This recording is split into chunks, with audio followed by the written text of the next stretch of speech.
Ang Bombo Radio Philippines. Fully digitalized. Numero 1 sa balita, komentaryo, drama at serbisyo publiko. Bombo Radio Philippines. Bombo Radio Philippines. Unmatched. Number 1 and most trusted source of news and information. Basta Radio Bombo. Iloilo, Philippine Standard Time, 33 minutos na nakaligad sa takna nga alas 11. Welcome sa pagpangalagad sa Bombo Anay sa Udto, Dri sa DYFM Bombo Radio Iloilo, ang flagship station sang the number 1 and most trusted source of news and information, ang Bombo Radio Philippines. Adlaw kita karon sang Sabado, Abril 18 tuig 2026. Sa gihapon ini mo lang ang kurman, Bombo Chama Blanco Hover. Sa mga nagapanguna dalaguan karon nga mga balita. Malacanang ginpayag nga wala ginpabayaan sa nga gobyerno ang mga middle class sa income earner or mga middle income earners. Ini sa panawagan sa nga pila ka mga mamalidha nga sa pupuhon man ang mga middle income earners. Kay sila sinibanwa karon ang labing apektado sa bahin sa nga sining kaltasanay sa mga buwis lang. At the same time, sa tiyon niya sa may ayuda, sila ining mga ginalaktawan, sila ining mga lampuasan lamang. Kay ti sa punto ba lang may sweldo man sila nga ginapabot kada bulan. Sa dugang pa nga mga balita kag impormasyon, getaway vehicle sang nag-hold up sa iya upod nga driver sa distrito sang Aro na recover sa barangay Lanit. May patay man nga nasapuan sa probinsya sa Iloilo. Samtang political counselor sa British Embassy sa Manila nagbisita sa syudad sa Iloilo, ginalawman ang bagong partnership. Muni madalagkuan mga balita lokal nga maging sentro karon sa aton sining pagpangalagan sa gihapon diri sa palatuntunan na Bombo Hanay sa Udto sa DYFM Bombo Radio Iloilo. Sa mga nagapanguna naman siniya nga mga balita o nakita na balita international, good news ini kay ang Strait of Hormuz bukas na mga kasimanwa para iya sa commercial ships during sa sining ceasefire. Ang ceasefire sa tunga sa Estados Unidos, Israel kag Iran. Sa aton sining mga kabumbo naglamot man sila sa punto nga maskin pili nila ang mga tinaga sang sa magpinalupad ka mga racket. Sa aton sining mga kabumbo, hindi iya racket nga pangkuratong style, racket nga makamamatay bla. Sa aton sinikaron nga mga kabumbo, ang foreign minister sa Iran nga si Abbas Araghchi, no? Grabe ning mga blamo, mga mga pangalan sa mga Iranian bla. Dapat ni kung mag-pronounce kanido medyo medyo phlegm pronunciation ni sa engineer. Sa aton sila mga kasimanwa, Abbas Araghchi, no? Doa mo sina. Ti kabay pa nga na-pronounce ko sa Mayo. Kay ti parehas na bla maghamba kaya nga kung ordinaryo lang niya ti ang ngalan sini nga Ahmed lang na iya mo. No? Pero kung sa ila niya, dapat maghamba, mag-pronounce ikaw sang Ahmed with ako nang kilala ko pang Iranian with the phlegm type pronunciation. Di kung ano kuno, maghamba ka Ahmed. Do mo sina. Sa aton sini nga mga kasimanwa. Anyway, ang strategic Strait of Hormuz sa aton sini nga mga kabumbo, na ibaluan naman sini naton nga very vital ini sa global oil trade sa aton sini mga kasimanwa. That is why mo ganinang ginsufrer man naton sa nakaligad sini nga mga binulan nga kung sa diin nagtimbuok nagalapot na sa masobra 1 ka pisos ang bilis ang gatong, partikularmente sa bahin karon niya sang krudo, gasolina kag kerosene. Nagalagsanay lang sila but bangod man iyang krudo amo na ang pinakamasaming nga ginagamit sa aton siniya nga mga pampubliko nga salakyan, public transportation, no? Lakip na sila diri banwa, krudo man ang ginagamit sa aton sini nga mga farm inputs, mga gamit naton, mga makinaryas naton dira, as well as sa mga delivery sa mga goods, delivery sa mga utanon, delivery sa mga bulong, so on and so forth. Kalabanan sini banwa ang ginagamit as fuel, amo iya ang diesel. So sa pangkabilugan, bilog sini nga kalibutan, no? Nagbatsyagid tungod sa sining kinagamo dito gani iya sa may Middle East. And sa karon sa aton sini magkasimanwa, no? Good news ini bangod nga ti sa labing una nga kay gayunan do may ginsantuan diri or nagsantuanay ang paminsaron ni President Donald Trump, no, sa mga paminsaron man sa mga matagas ni nga lideres sa bahin karon iya sa Iran.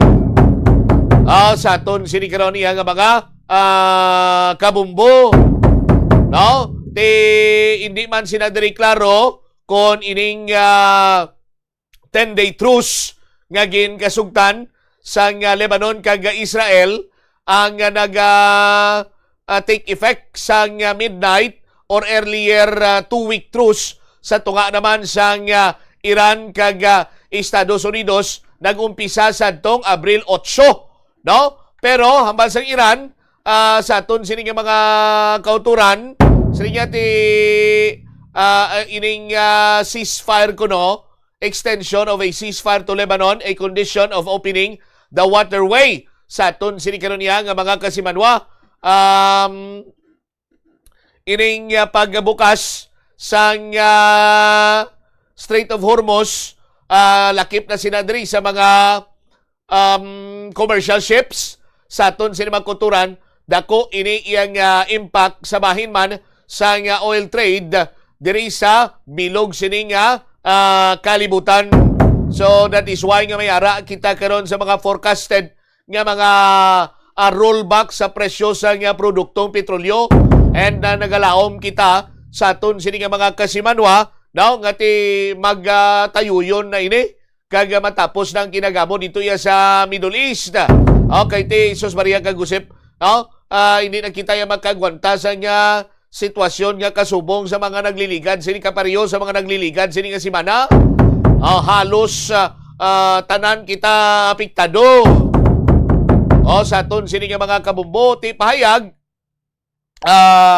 sa isa ka senior Iranian senior military official, nagpahayag nga civilian vessels would be allowed passage through designated routes nga may permission sa Navy sa Iran Islamic Revolutionary Guard Corps, no? Sa aton sini nga mga kasimanwa. Pero US President Donald Trump ging welcome ang Iranian announcement nga naganarong sa waterway nga buksan, but ang US naval blockade sang Iranian ports magapabilin in place until ang peace deal with Tehran nga malabot sa aton sini nga mga kabumbo, no? Pero tiya mo na may ara na sang pwede makagi sa aton sini nga mga kasimanwa.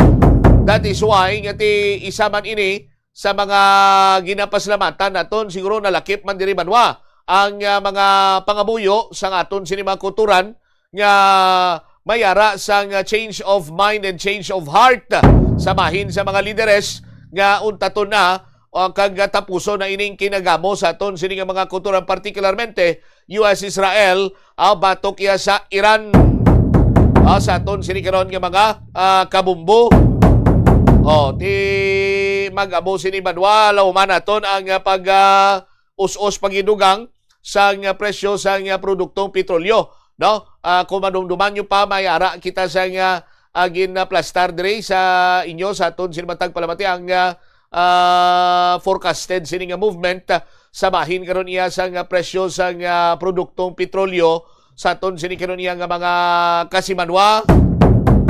Kay ti kung manumduman nyo pa, since late February kag March 2026 saka nagtimbuok ang presyo sa diesel sa aton sini nga mga kabumbo. Nagsubra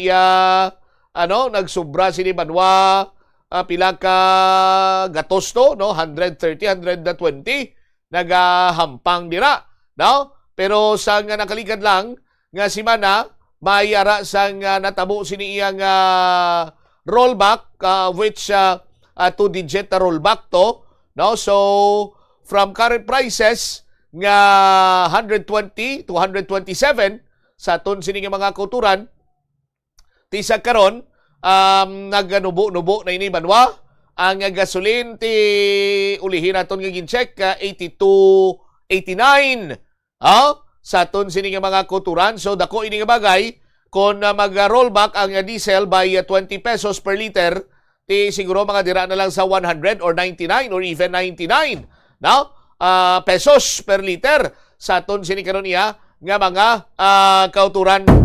So matamat lang no kay kabay pa nga maglawig sini nga ila sini nga paguntat na sa nga no sang kinagabo bla para nga ti mabalik naman bisan hindi man gid siling iya magbalik sa normal sa aton sini nga mga kabumbo, at least mapanubuan pag ang presyo sa produktong petrolyo para nga ti maalibyuhan man ang pag-igod sa aton sini nga mga kauturan hilabi na mga motorista. Sa dugang pa nga mga balita kag impormasyon diri man sa aton sini nga pangalagad. Isa man sa mga ginaistoryahan karon sa aton sini nga mga kabumbo, pero damo na sini ang nagaduda diri kon madayon gid man bla.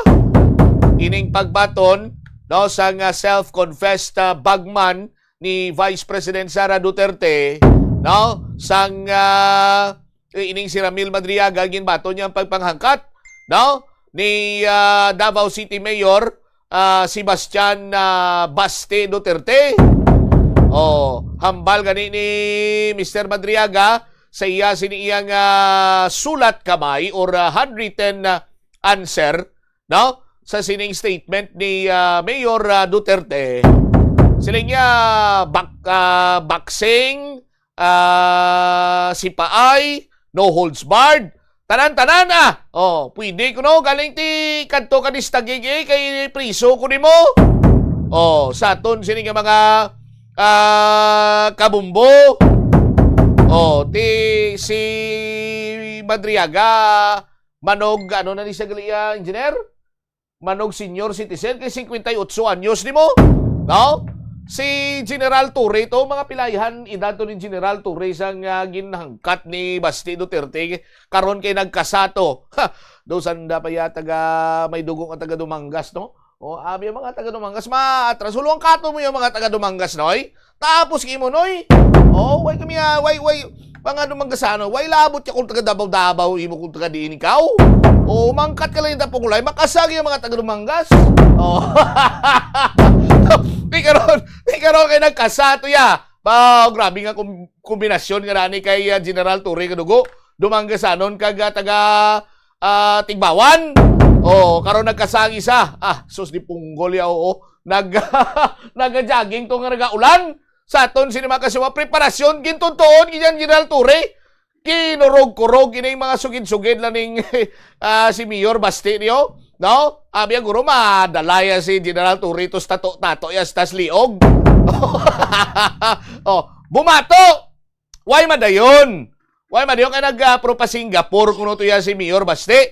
Now, ikaduwa na ni mga biyan nga kay gayunan nga may ginhangkat si Mayor Basti Duterte tapungulay. Sa aton sini nga mga kasimanwa galing kay ara sa Bagong Diwa to si si tawag si gani si Mr. Madriaga ara siya sa Annex 2 no sa aton sini nga mga kulturan sa Bagong Diwa tikon matabo sini kun ako abe hindi man ko tumakanto no basi ko may mga basi kon ila type bala nga no galing hindi man pwede nga basta-basta mo lang yung pagwaoning priso sa aton sini mga kabumbo. Now, damo sa naghahambal nga hindi niya hindi niya madayon naman sa aton sini nga mga kabumbo. Sa subong palanganan, hambalan ko na kamo, hindi ginaman ini madayon. Ngaman sa aton sini nga mga kasimanwa, una, nanghangkat si Mayor Basti Duterte sang tapungulay or kung ano mga sa isang inaway kay tibalaan niya nga ara sa sulod sang prisuhan. Ining si Ramil Madriaga. Kag makagwa lamang ang isa ka tawo nga detain kon, for example, may release order ini siya. Sa pangkabilugan, may release order na siya nagikan sa korte abe nga ti absuelto na siya sa iya sini nga kaso.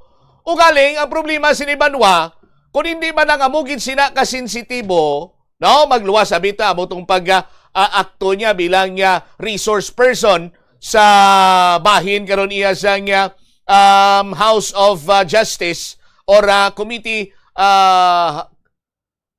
House Committee on Justice, nga mag-resource person to siya, nag-request ang House Committee on Justice, so ginpanugutan nga makatambong.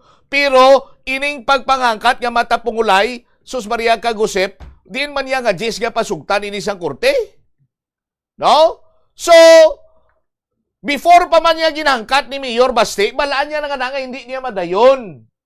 Sa aton sini nga mga kauturan. Istorya, kuris-kuris na lang na niya para maistoryahan ka. Well, effective, kay ginistoryahan naton subong. Sa aton sini makasimanwa.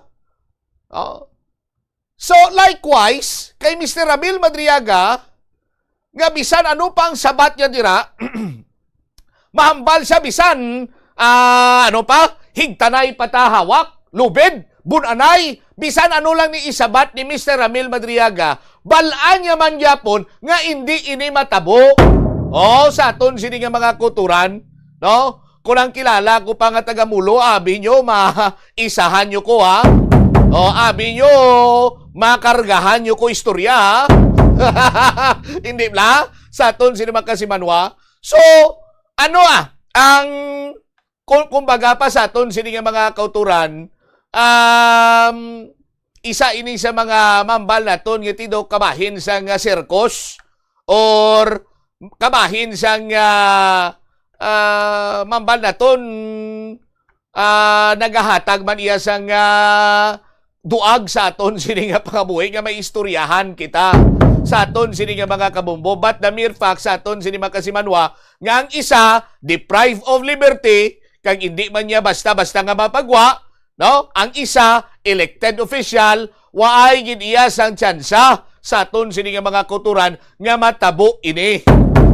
Pero kung himuon ini nga pelikula sa aton sini mga kabumbo or drama sa radyo, ti pwede ni ipakuot si Ramil Madriaga dalon sa isa ka bakanting lugar, kadlaw gid si engineer. Mo na engineer mo, sa mga mga himuon na nga pelikula ni.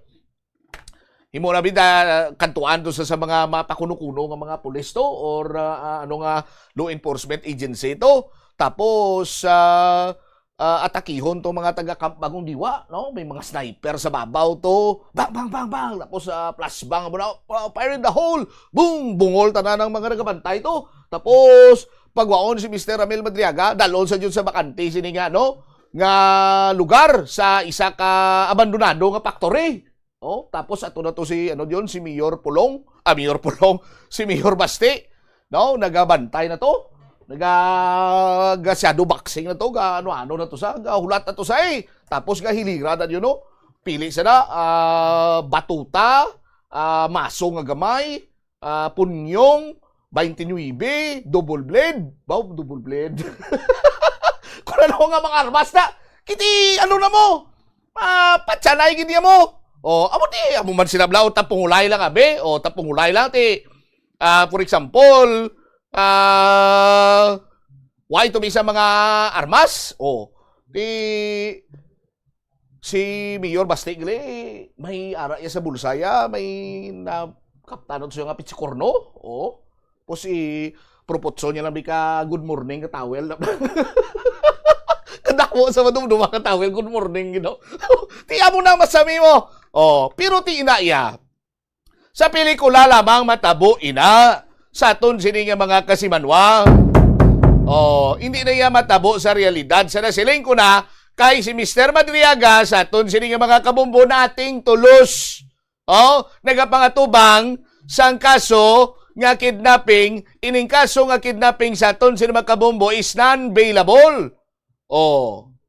Ti para nga makahaklo man sa priska nga ngin, bisan ano na lang ya, patulan niya ni Mr. Madriaga sa aton sino magkasimanwa para makagwa-guwa man to sa saya siningang karsel. Oh.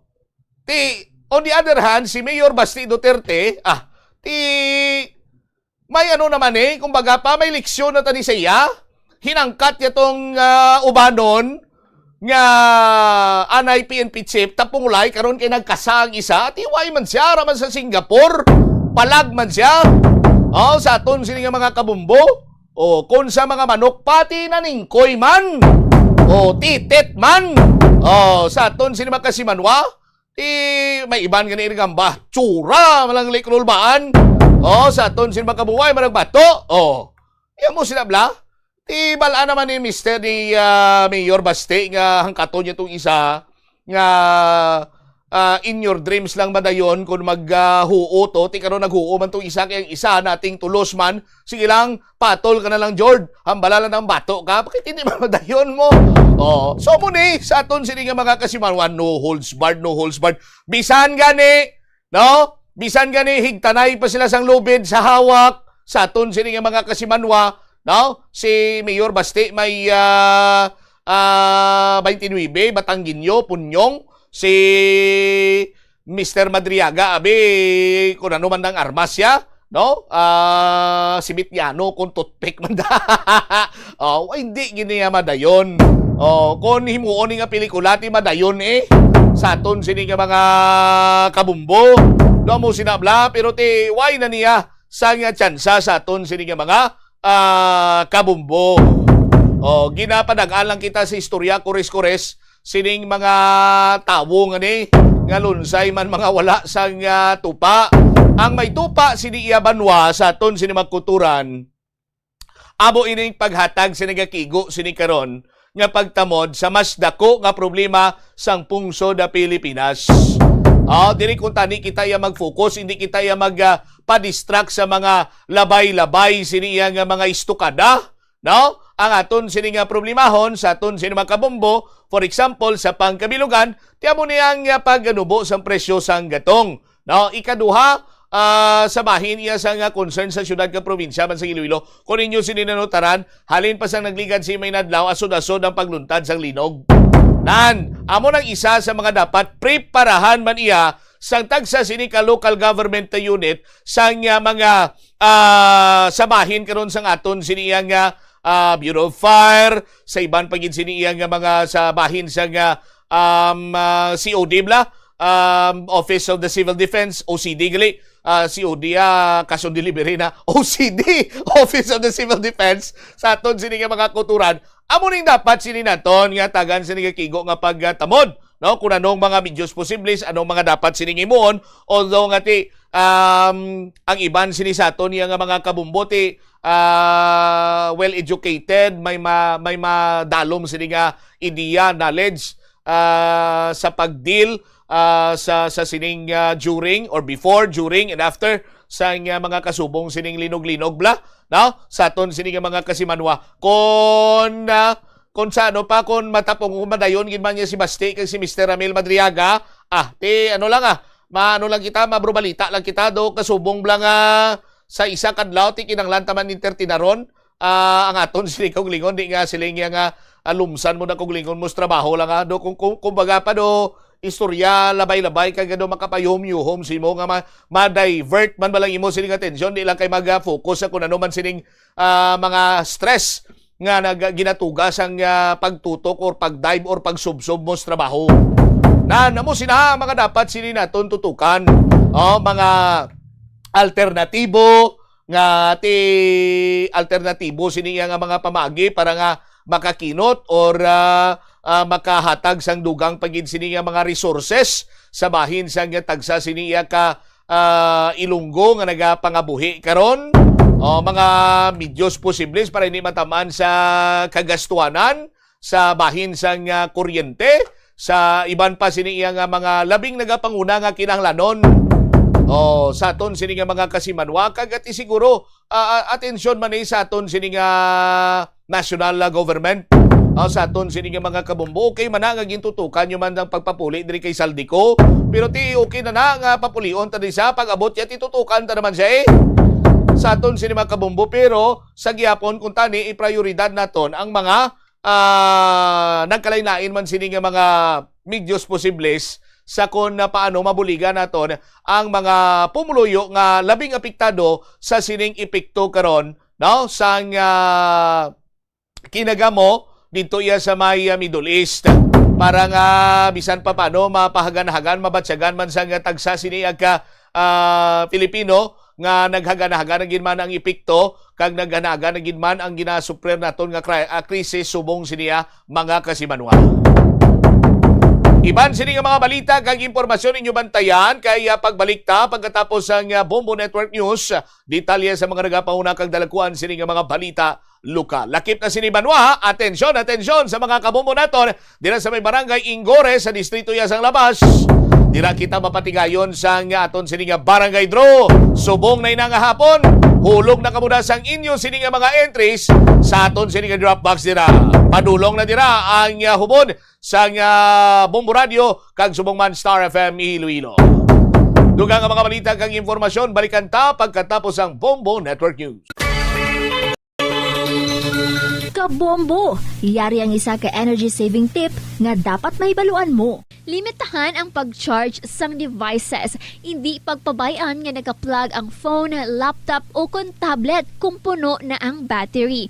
Patyon o kuning unplug gilayon kung tapos na. Makakinot ini bisan gamay lang per device. Ilabi na kung madamo ang empleyado sa opisina. Wala sang adlaw nga ginapili ang mga aksidente. Gani ari ang mga tips nga dapat tandaan sa tion nga nagamaneho.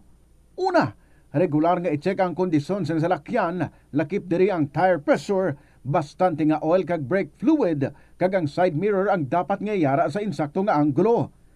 Siguraduhon nga hugot pa ang mga breakers kag matinlo ang air filter. Ikaduha, mag-seatbelt apisar malapit lang ang kaduan. Ikatatlo, mag-signal sa tion nga nagaliko. I-on ang signal light kung ikaw ang yara sa ginabanta 300 katapaka halin sa imo likuan. Ini nga pahanumdom. Ang Bombo Radio Philippines. Fully digitalized. Numero 1 sa balita, komentaryo, drama at serbisyo publiko. Bombo Radio Philippines. Bombo Radio Philippines. Unmatched. Number 1 and most trusted source of news and information. Basta Radio Bombo. This is Bombo Network News Noontime Edition broadcasting live at Bombo Radio Broadcast Center, Makati City, Philippines. Ngayon ay araw ng Sabado, ika-18 sa buwan ng Abril, taong 2026. Sa ating mga headlines, pagbabalik dito sa Pilipinas nitong si former Representative Saldico, nakadepende raw sa Czech authorities ayon sa ilang eksperto. Ito namang issue sa Banga County Vice President Sara Duterte nakatakdang talakayin sa ikalawang pagdinig ng House Justice Panel. Very strong El Nino phenomenon, lalo pang tumataas ang tsansa sa huling bahagi ng 2026. Heat index ngayong araw papalo naman sa 42 degrees Celsius, ang pinakamataas. Abangan mamaya sa ating international news ang European Union na nawagan sa Iran na isang tabi ang planong transit fee sa Strait of Hormuz. Samantala sa United States President Donald Trump sinabing walang perang may papasa sa anumang kasunduan sa Iran. Sa ating balitang palakasan ng kupunan ng Magic, pasok na sa playoffs matapos tambakan ng Hornets at haharapin ng Detroit. At live nationwide via satellite, dumako na tayo sa mga detalye ng ating mga balita. Maaaring hindi agad maibalik sa Pilipinas ang dating ako Bicol Party List Representative na si Elizalde Saldico. Yan ay kahit na siya ay naaresto na ng Czech authorities, ayon yan sa isang international law expert. Nasa desisyon umano ng Czech authorities kung itutuloy ang deportation process at kung saang bansa siya ipapadala. Maaari umano na ibalik siya sa Pilipinas o sa bansang nag-issue ng ibang travel documents para sa kanya. Depende na lamang sa legal na mga pagsusuri. Binigyang diin na hindi otomatiko na magiging daan sa proseso na makakabalik ito sa Pilipinas dahil tinitingnan ang host country ng immigration status nito, identity ng documents at posibleng dual nationality o iba pang mga legal na permit. Posible rin umano na gumamit itong si Ko ng iba pang passport o kaya ay residency status sa loob ng area na saklaw ng Schengen area at dyan ho sa Europa. Mahalaga umano ang koordinasyon ng Pilipinas sa iba pang mga bansa kung nais nito na maiwisiko upang harapin ang mga kaso kaugnay naman ng umano'y irregularidad sa flood control projects. Maaari rin na makaapekto ang naturang impormasyon na hawak ng ibang bansa na magiging batayan ng desisyon ng European authorities. Sa ngayon ay wala pang malinaw na detalye kung anong legal na proseso ang isinasagawa habang patuloy naman ang ugnayan ng mga otoridad para sa posibleng repatriation dito kay Elizaldeco. Malugod naman na tinanggap ng mga miyembro ng House Minority ang pag-aresto kay former Ako Bicol Party List Representative Elizaldeco at sinabing pagkakataon ito upang harapin niya ang mga aligasyong kinakaharap kaugnay ng flood control projects. Sa pahayag ni mamamayang Liberal Party List Representative Leila de Lima, iginiit niyang dapat agad na ma-deport itong si Zaldico at umarap sa mga kaso laban sa kanya. Anya, mahalagang mailahad sa tamang forum ang kanyang panig at maibunyag ang lahat ng ebidensya kaugnay ng umano'y irregularidad. Nanawagan din si Representative De Lima ng sabay-sabay na investigasyon upang matukoy ang kabuuang lawak ng mga aligasyon sa mga proyekto. Samantala, sinabi naman ni Akbayang Party List Representative Shell Jokno na paalala ang pag-aresto kay Ko na walang sinuman ang nakalalampas sa batas. Git nito na dapat pantay na ipinatutupad ang rule of law kahit pa sa mga makapangyarihan at maimpluwensyang individual. Muna tayo ng mga karagdagang report mula sa ating news team. Kongresista o miyembro ng mababang kapulungan ng Kongreso sinabing mahalagang development yung pagpapanagot sa naaresto na si Elizaldeco. Hinimok din na magsabi ito ng katotohanan lamang sa ilalim ng panunumpa o yung under oath at issue sa bank accounts. Ito si Vice President Sara ay kabilang daw sa mga pangunahing tatalakayin sa pagpapatuloy ng pagdinig ng House Committee on Justice. May balita si Bombo Isa Cotoner.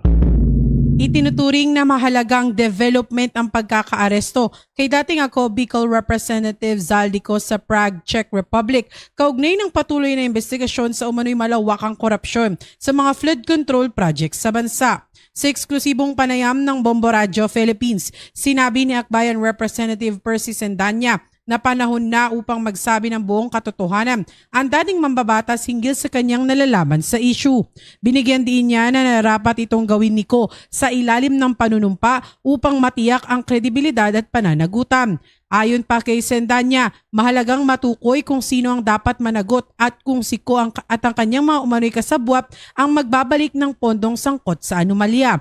Anya, kinakailangan ng bansa ang nasabing pondo lalo na sa gitna ng umiiral na krisis at pangangailangan sa mga proyektong pang-infrastruktura. Iginiit din ng mambabatas na dapat isagawa sa tamang forum ang anumang paglalantad ng impormasyon upang maiwasan ang pag-weaponize o paggamit kay Ko para sa pansariling interes. Para kay Sendanya, ang pinakamahalaga ay ang pananagutin ang mga responsable sa issue. Kaugnay niyan, pakinggan natin ang tinig ni Akbayan Representative Percy Sendanya. Napakahalagang development nito dahil pwede na uling makakita ng development sa ating mga kababayan. Pwede nating marinig si former Representative Zaldico at magsabi siya ng totoo. Under oath, humarap siya, hindi tulad nung dati na papira-pira sa video. Dahil nga mahalaga na siya yung magkwento talaga at magsabi sino talaga ang mga kasabwat, sino ang nakinabang dito sa flood control funds. At yung pinakamahalaga, para malaman natin, siya ba ang magbabalik ng pera o may mga kasama siya na kailangang ibalik yung pera sa kaban ng bayan? Lalo na sa panahon ito ng krisis na kailangan ng pera, ng budget ng gobyerno para makatulong sa ating mga kababayan. Samantala, ibinahagi rin ng mambabatas na nakatakdang talakayin sa susunod na pagdinig ng House Committee on Justice sa April 22 ang mga usaping may kinalaman sa bank accounts ni Vice President Sara Duterte bilang bahagi ng mga reklamong impeachment laban sa kanya. Kabilang sa mga pagtutunan ng pansin sa pagdinig ang umano'y ill-gotten wealth at pagsusuri sa kanyang Statement of Assets, Liabilities and Net Worth o SALM na isa sa mga batayan sa mga inihain na reklamo. Ayon pa kay Sendanya, inaasahang haharap sa pagdinig ang mga kinatawan mula sa Office of the Ombudsman para sa usapin ng Statement of Assets, Liabilities and Net Worth o SALM. Gayon din ang Securities and Exchange Commission, Bureau of Internal Revenue at Anti-Money Laundering Council o AMLAC upang tumulong sa pagsusuri ng mga bank accounts ni Vice President Sara Duterte at ng kanyang asawa na si Attorney Manasseh Carpio. Kaugnay niyan, pakinggan natin muli ang tinig ni Akbayan Representative Percy Sendanya. Tatandaan po ng mga kababayan natin, ako yung nag-motion para i-subpoena ng Committee on Justice ang AMLAC para i-report nito ano yung mga suspicious o covert transactions ng mga bank accounts involving Vice President Sara Duterte at ang kanyang asawang si Mans Carpio. So sa darating na Miyerkules, mag-uulat ang AMLAC para sabihin, meron ba sa nakaraang 2 decades no na mga suspicious o covert bank transactions involving Mans Carpio and Vice President Sara Duterte. Napakahalaga nito para mabigyan ng diin yung complaints doon sa impeachment na naka-file ngayon sa kanya, particular do sa grounds on ill-gotten wealth no related to the SALN. Para sa Bombo Network News, ito si Bombo East sa Cotoner and this is Bombo Radio Philippines, the #1 and most trusted source of news and information. Basta Radio Bombo! Inirekomenda naman ng isang international law expert ang paggamit na lamang sa negosasyon kasama ang pamahalaan ng Czech Republic upang mapabalik sa Pilipinas itong si former Representative Rizal-de Co. Ito ay dahil sa walang extradition treaty sa pagitan ng Pilipinas at sa naturang bansa kung saan naaresto itong puganteng dating mambabatas. Katwiran ng law expert, mas mabilis na proseso ang pakikipag-usap o pakikipagnegosasyon dahil isa lamang itong administrative proceedings at hindi court-based process.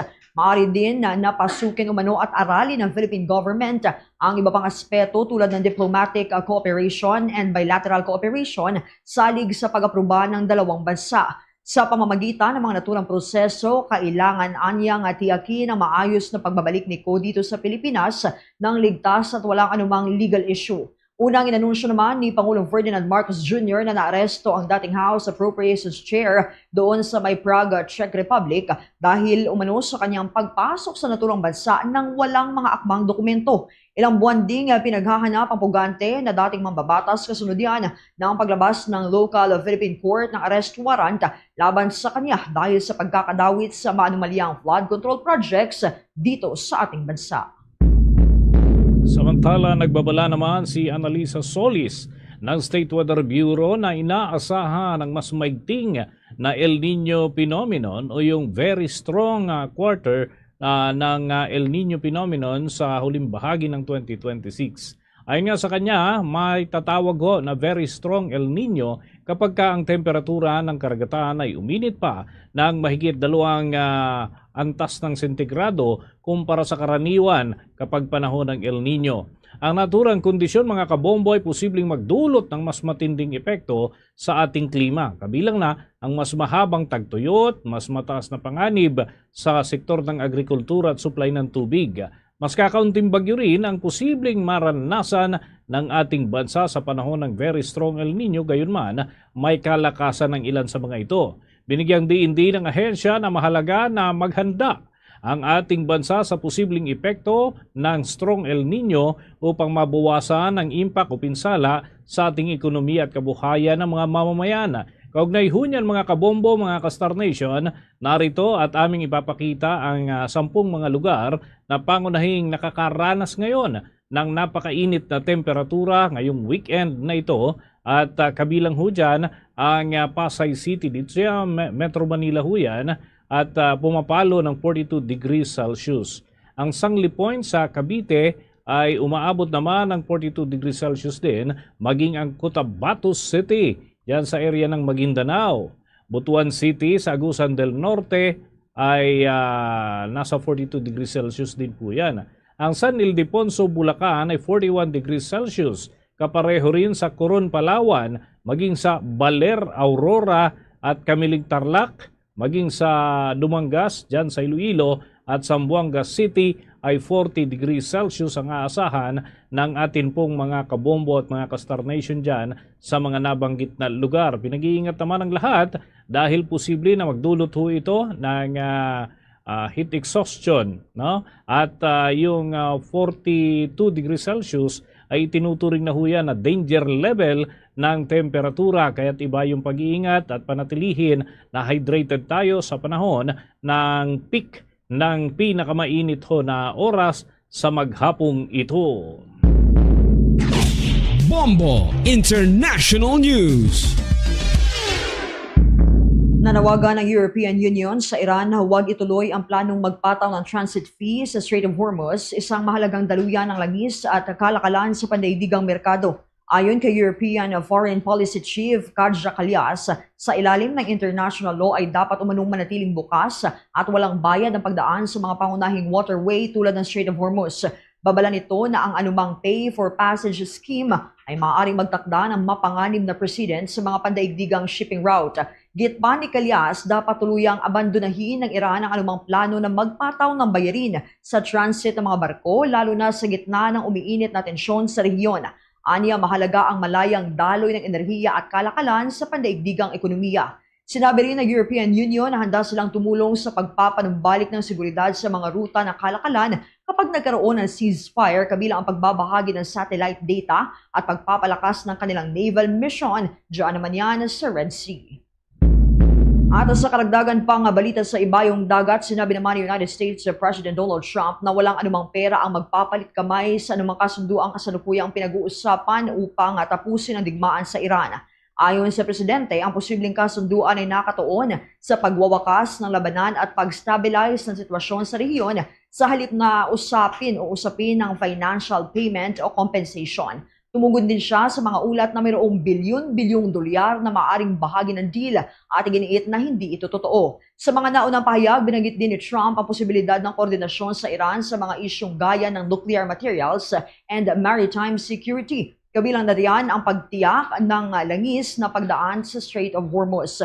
May mga ulat din na pinag-uusapan ang unti-unting hakbang sa pagresolba ng tensyon sa pagitan niya ng Estados Unidos at ng Iran. Sa gitna nito, nananatiling hati ang pananaw sa negosasyon dahil may mga ulat na patuloy pa rin ang military presence at pressure measures habang sinusubukang isulong ang ceasefire at posibleng peace agreement. And now that the Hormuz Strait situation is almost over, I received a call from NATO asking if we would like some help.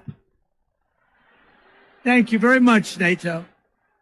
And I told them I would have liked your help 2 months ago, but now I really don't want your help anymore. Because they were absolutely useless when we needed them. But actually, we never needed them. They needed us. They need us. They need us so badly. Inyong napakinggan at napanood si United States President Donald Trump. Oras natin mga kabombo at mga ka-Star Nation sa buong kapuluan, 15 minuto na makalipas ang alas 12 ng tanghali. Maaari manong madamay ang Pilipinas sa lumalawak na tensyon. Yan ay sa pagitan ng Estados Unidos at China dahil sa hiling nito na palawigin ang waiver na nagpapahintulot sa pag-import ng langis mula sa Russia.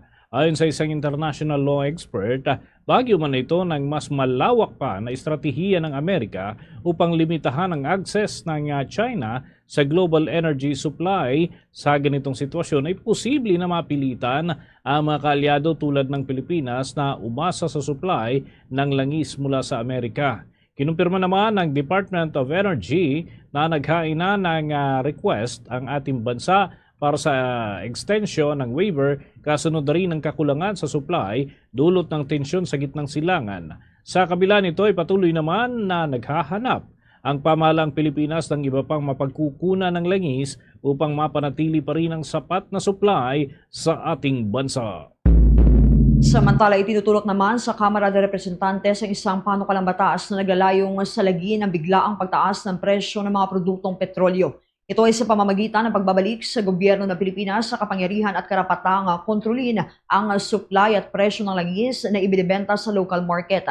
Sa ilalim ng House Bill 8839 o Fuel Price Stabilization and Energy Security Act na inakda ni Manila Representative Joel Chua, mabibigyan na ng pagkakataon ng gobyerno ng bansa na magdesisyon at manghimasok sa presyo at supply ng langis. Ito ay taliwas sa kasalukuyang nangyayari na tanging petroleum companies lamang ang nagdidikta sa presyuhan sa aligyan sa itinatakda na Oil Deregulation Law. Nakasaad pa sa panukala ang pagkakaroon ng Oil Price Stabilization Fund at itaguyod ang Strategic Petroleum Reserve. Ang naturang reserba ay magsisilbing pangunahing imbaka ng mabibiling murang langis sa mga panahong mababa ang presyo sa world market. Lalabas lamang ang naturang bulto sa panahon yan ng krisis. Sa ganitong paraan, ayon kay Representative Chua, ang maiiwasan ang panic buying kapag panahon ng krisis tulad ng kasalukuyang sitwasyon. Masisiguro rin anya na mayroong sapat na supply sa langis kahit nagkakaroon ng global crisis. Oras natin sa buong kapuluan, 18 minuto na makalipas ang alas 12 ng tanghali. Magpapatupad ng panibagong big-time oil price rollback sa susunod na linggo, araw ng Martes, ang inaasahan na implementasyon ng panibagong rollback. Ipapakita natin una mga kabombo at mga ka-Star Nation yung ipapatupad na rollback. Ito yung para sa halaga ng diesel. Mababawasan po yan ng 18 pesos and 50 centavos per liter. 18 pesos and 50 centavos per liter ang magiging rollback sa diesel. Sa gasolina naman ay 3 pesos and 50 centavos. 3 pesos and 50 centavos per liter ang magiging kabawasan. Sa kerosene ay nasa 3 piso kada litro. 3 pesos per liter ang magiging reduction. At dahil dyan ay papalo ang magiging presyuhan sa mga sumusunod ho na halaga. Ito yung magiging posibleng resulta. Pero maaari pa ho itong magkaroon ng mga pagbabago kung mas lalaki pa yung ipapatupad na rollback. Sa diesel ay aabot na lamang ho sa 107 pesos and 40 centavos per liter. 107 pesos and 40 centavos per liter. Ang gasolina ay maaring nasa 92 pesos and 20 centavos per liter na lamang, 92 pesos and 20 centavos per liter. Sa kerosene ay 138 pesos and 87 centavos per liter. 138 pesos and 87 centavos per liter ang magiging resulta ho pagkatapos ng kanilang rollback. Ngunit dahil nga sa inaasahan pa yung ilang adjustment sa Lunes ho, mga kabombo, magkakaroon ng pinal na anunsyo kung magkano magiging ganap na presyuhan ng mga produktong petrolyo dito sa ating bansa. The Bombo Radio, Energy Conservation Advocacy. Gamitin din ang natural light sa umaga sa halip na magbukas agad ng ilaw. Maliit na akbang pero malaking ambag ito sa energy conservation at sa pagbawas ng electric bill. Paalala mula sa Bombo Radio Philippines, the #1 and most trusted source of news and information. Basta Radio Bombo! Sa bahagi ito, mga Kabobo Star Nation, kuha pa tayo ng karagdagang report at tinutukan ng ating news team ang Office of the Ombudsman na planong ibenta ang 2 luxury cars ni Bryce Hernandez na itinurn over ng Independent Commission for Infrastructure. May balita dyan si Bombo Grant Hilario. Planong ibenta ng Office of the Ombudsman ang 2 luxury cars ni former Department of Public Works and Highways Engineer Bryce Hernandez na tanggap o itinurn over ng Independent Commission for Infrastructure. Sa isang pulong balitaan, ibinagi ni Assistant Ombudsman Attorney Miko F. Clavano ang planong pagbebenta ng tanod bayan sa mga sasakyan ni Hernandez. Aniyaya, nais kasi ng Ombudsman na mapreserba ang mahalaga nito at magamit ng pamahalaan o maibalik muli sa pondo ng bayan. Ayon kay Ombudsman spokesperson Miko Clavano, nagkakahalaga isang luxury car ng nasa 35 million pesos habang isa naman ay nasa halagang 18 million pesos. Ating pakinggan si Ombudsman o Assistant Ombudsman Miko F. Clavano. We want to preserve yung yung value ng 2 kotse.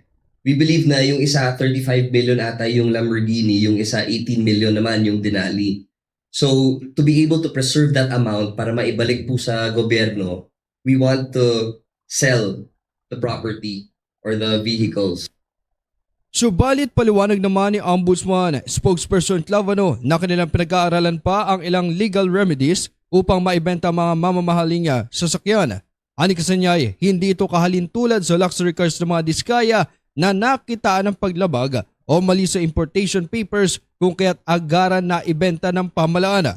Habang sa sitwasyon naman ngayon, nakapangalan pa rin kay Bryce Hernandez ang mga sasakyan matapos ang pag-turnover nito sa Independent Commission for Infrastructure na idinala ngayon sa Ombudsman. Bunso nito'y humahanap ng mga remedyong legal ang tanod-bayan nang sa gayon ay tuluyang maibenta ang mga ito. Bukod sa pagpreserba sa mga halaga at presyo ng sasakyan, maaari din daw nila itong dalhin sa korte sa oras na magkaroon ng pagdinig ito sa kaso ng dating opisyal. Muli si Ombudsman spokesperson at Assistant Ombudsman Miko Clavano. But we're still finding the legal mechanism to do so kasi ang nangyari dito, yung nabenta na ng gobyerno yung ibang mga kotse yung Diskaya dahil may nahanapan na mali doon sa importation papers. No? Kaya naging part po yan ng customs jurisdiction. Ito naman, yung dalawa, wala namang nahanap problema sa customs. Pero voluntarily, binalik ho siya ni Bryce Hernandez sa ICI. So technically speaking, the cars are still under the name of Bryce Hernandez. But turned over yung custody sa ICI and now nasa Ombudsman. Kaya we're looking at any legal remedy that can help us sell the property, preserve the amount, and perhaps consign it in court once there's a court proceeding. Kung babalikan, ang dalawang luxury cars ni Bryce Hernandez ay kanyang isinukos sa Independent Commission for Infrastructure noong ika-19 at ika-24 ng Setyembre sa nakalipas na taong 2025. Habang kasunod sa pagtatapos ng komisyon sa gawain nito, formal nilang ipinasa at na-turnover naman ang mga sasakyan noong Martes sa Office of the Ombudsman. Sa Bombo Network News, ito si Bombo Grant Hilario and this is Bombo Radio Philippines, the #1 and most trusted source of news and information. Basta Radio, Bombo! Oras natin sa buong kapuluan, 24 na minuto na makalipas ang alas 12 ng tanghali. Iginigit ni Bicol Saro Party List Representative Terry Ridon na walang halong politika ang desisyon ng Commission on Audit na panindigan ang disallowance sa mahigit 73 million pesos na confidential funds ng Office of the Vice President noong taong 2022. Ayon nga sa kanya, dumaan sa 3 taon na audit process ang desisyon, kabilang na yung pagsusuri sa pagpapaliwanag ho ng ahensya at ganoon din yung mga apila, kaya't hindi ito minadali o may tuturing na harassment sa pagdinig nga ng House Committee on Justice. Kinumpirma ng Commission on Audit na tinanggihan ang apila ng Office of the Vice President at inatasan na isauli ang naturang halaga.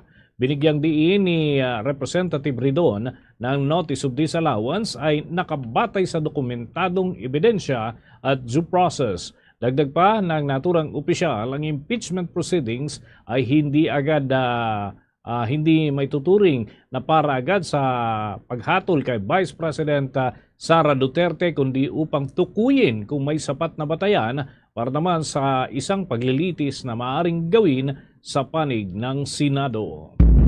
Suportado naman ni Senate President Pro Tempore Panfiluping Lacson ang pagsasagawa ng lifestyle check sa 26 na mga contractors. Itong mga contractors ay pawang mga miyembro ng Kamara na umano'y nagsisilbi rin bilang kontratista sa iba't ibang mga public infrastructure project tulad ng mga flood control na nababalot yan ng korupsyon. Unang inirekomenda ng Office of the Ombudsman ang lifestyle check bilang paraan ng accountability and transparency, lalo na sa mga government officials na nasasangkot o nadadawit sa mga anomalya.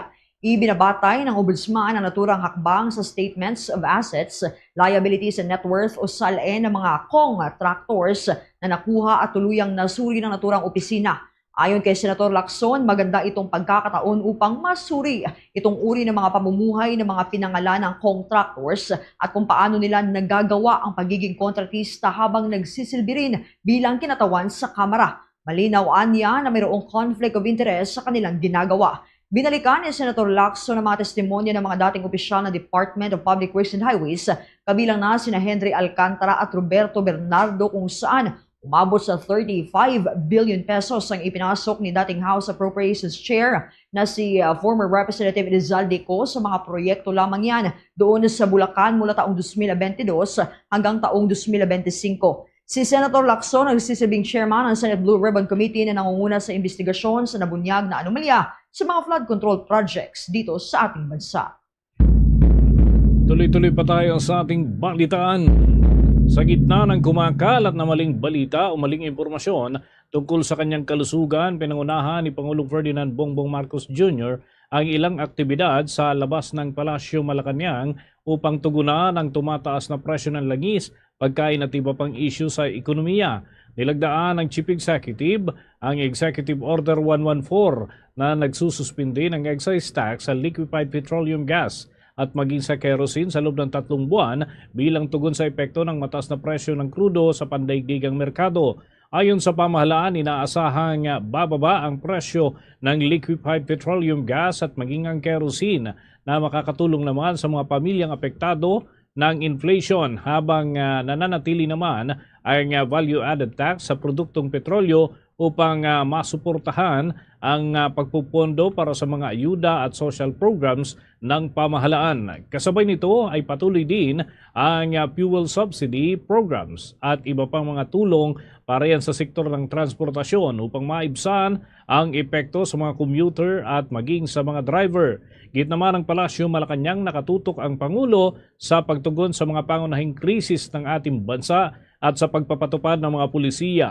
Sa kabila ng mga kumakalat nga na maling impormasyon tungkol sa kanyang kalusugan, mananatili pa rin umano sa pagtatrabaho ang Chief Executive. Samantala, umiinit naman ang diskusyon sa executive clemency matapos questionin kung hanggang saan ang kapangyarihan ni Pangulong Marcos sa pagbibigay ng kapatawaran at para yan sa mga nahatulan. Sa sistemang legal, ang krimen ay laban sa Estado, ngunit may kapangyarihan ng Pangulo na baguhin o pagaanin ang parusa sa pamamagitan ng clemency. Ayon sa konstitusyon, maaaring magbigay ng reprieve, commutation, pardon at remission ng mga multa, ngunit tanging sa mga kasong may pinal na hatol. Gayunpaman, may malinaw na limitasyon ito. Hindi ito saklaw ng impeachment, election offenses na walang rekomendasyon ng Commission on Elections at mga kasong hindi pa tapos sa korte. Niliraw na may kapatawaran ay para lamang sa pananagutang kriminal. Kahit mapalaya ang isang convict, nananatili ang obligasyon nitong bayaran ang danyos sa biktima. Bagamat karaniwang hindi pinakikialaman ng korte ang paggamit nito, maaari pa rin makialam ang Korte Suprema kung mayroong paglabag sa konstitusyon o grave abuse of discretion. Patunay na yan na ang kapangyarihang ito ay hindi absoluta at walang hanggan. Sa iba pang balita, inaaral na ho mga kabombo, mga ka-Star Nation ng Department of Migrant Workers ang pagtaas sa financial assistance na ipinagkakalob sa mga overseas Filipino workers na apektado ng nagpapatuloy na digmaan dun sa Middle East.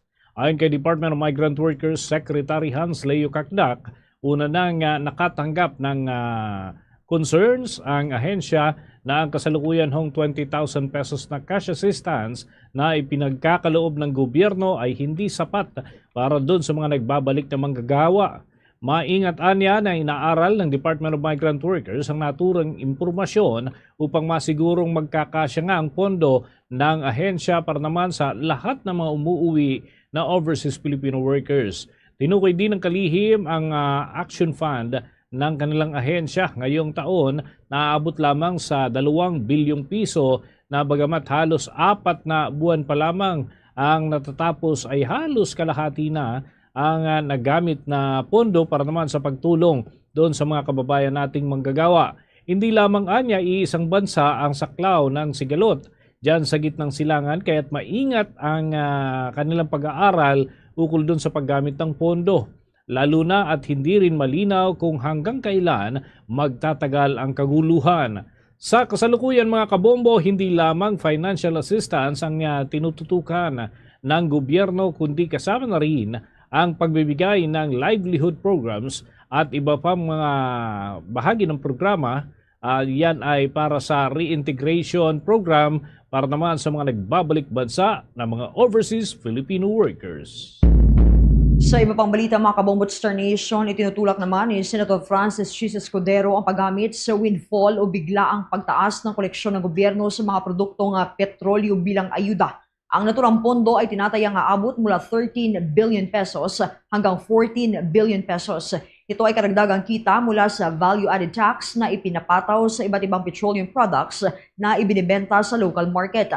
Ayon kay Senator Escudero, maaring gawin ito bilang direktang ayuda ang naturang pondo sa mga sektor na lubang naaapektuhan ng oil crisis. Katwiran ng Senador, hindi dapat ituring na karaniwang kita ng gobyerno ang naturang pondo dahil bunga lamang ito ng pagtaas ng presyo ng langis sa panaigdigang merkado kasunod yan ng tensyon sa gitnang silangan na nagsimula noong huling bahagi ng buwan ng Pebrero. Anya, makakatulong din ang hakbang na ito para maiwasan ang impresyon ng kumikita ang pamahalaan sa gitna ng krisis. Ayon pa sa Senador, sa halip na alisin ang value-added tax sa langis, maaring tingnan ni Pangulong Marcos Jr. at ng administrasyon na ibalik na lamang sa publiko ang sobrang kita sa paraan ng dagdag na ayuda o anumang uri ng tulong. Ito ay upang lalo pang mapagaan ang epekto ng oil crisis sa presyo ng mga bilihin at pamasahe at sa singil sa mga pangunahing serbisyo. Mga kabombo, mga ka-Star Nation, oras natin sa buong kapuluan, 27 minuto bago ho sumapit ang alauna ng hapon. Pinalawak pa ng Philippine Coast Guard at Norwegian Coastal Administration ang kanilang alyansa para sa ilang mga programa kasunod yan ng pagbisita ng naturang delegasyon dito sa Pilipinas. Pinangunahan ni Director General Einar Vic Arcep ang pagbisita sa Philippine Coast Guard National Headquarters dyan sa port area sa lungsod ng Maynila. Yan ay upang talakayin ang ilang maritime concerns tulad na lamang ng navigation safety at vessel traffic services at maging ang port responsibilities, maging ang marine pollution issues. Ang Norway, mga kabombo, at Pilipinas ay dati nang mayroong kolaborasyon tulad ng Maritime Cybersecurity Conference kung saan ay nagpapalitan ng dalawang bansa ng best practices sa maritime governance at ganun din sa coastal management.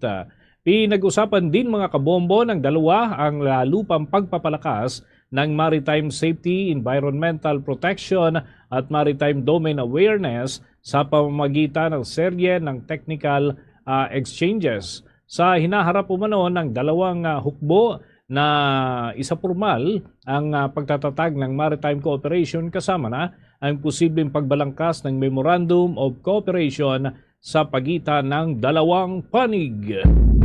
Samantala, ibinunyag naman ng Commission on Filipinos Overseas ang pagre-recruit ng mga sindikato sa mga Pilipino para sa mga peke at ilegal na trabaho. Ayon kay Chief Immigrant Services Officer Ivy Miravales, inaalok ang mga Pilipino ng mga maayos na trabaho at pinapangakuan sila ng mataas na sahod.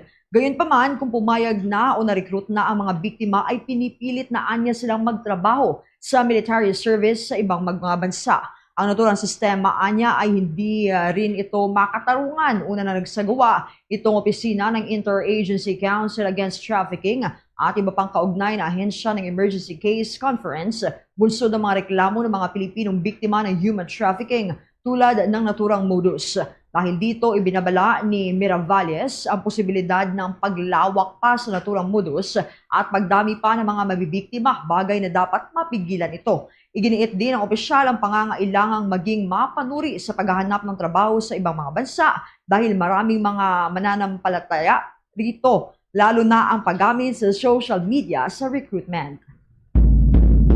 At tuloy-tuloy pa tayo, mga kabombo, mga ka-Star Nation, sa ating balitaan. Meron na lamang tayong nalalabing 23 minuto bago ho sumapit ang alauna ng hapon.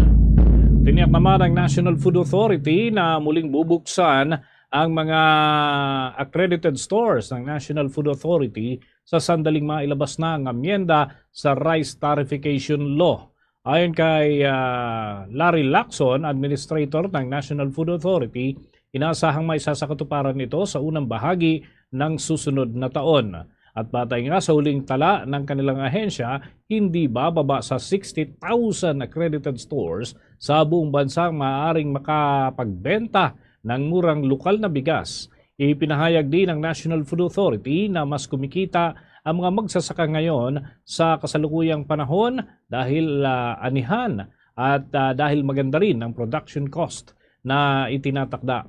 Layunin mga kabombo ng pagbabalik ng mga accredited stores ay masiguro ang abot kayang presyo ng bigas para sa mga consumer habang nagtutulungan ang mga lokal na magsasaka para naman sa ikakabuti ng stability ng ating food security dito sa Pilipinas. Maring tulungan kung nais daw ng mga individual na masuri yung kanilang bigas at maging angkop dun sa rice tariffication law at kung nais pumasok bilang accredited National Food Authority stores o kaya naman ay magpa-accredit sa mga lokal na tanggapan bilang local rice production na katuwang naman ng National Food Authority.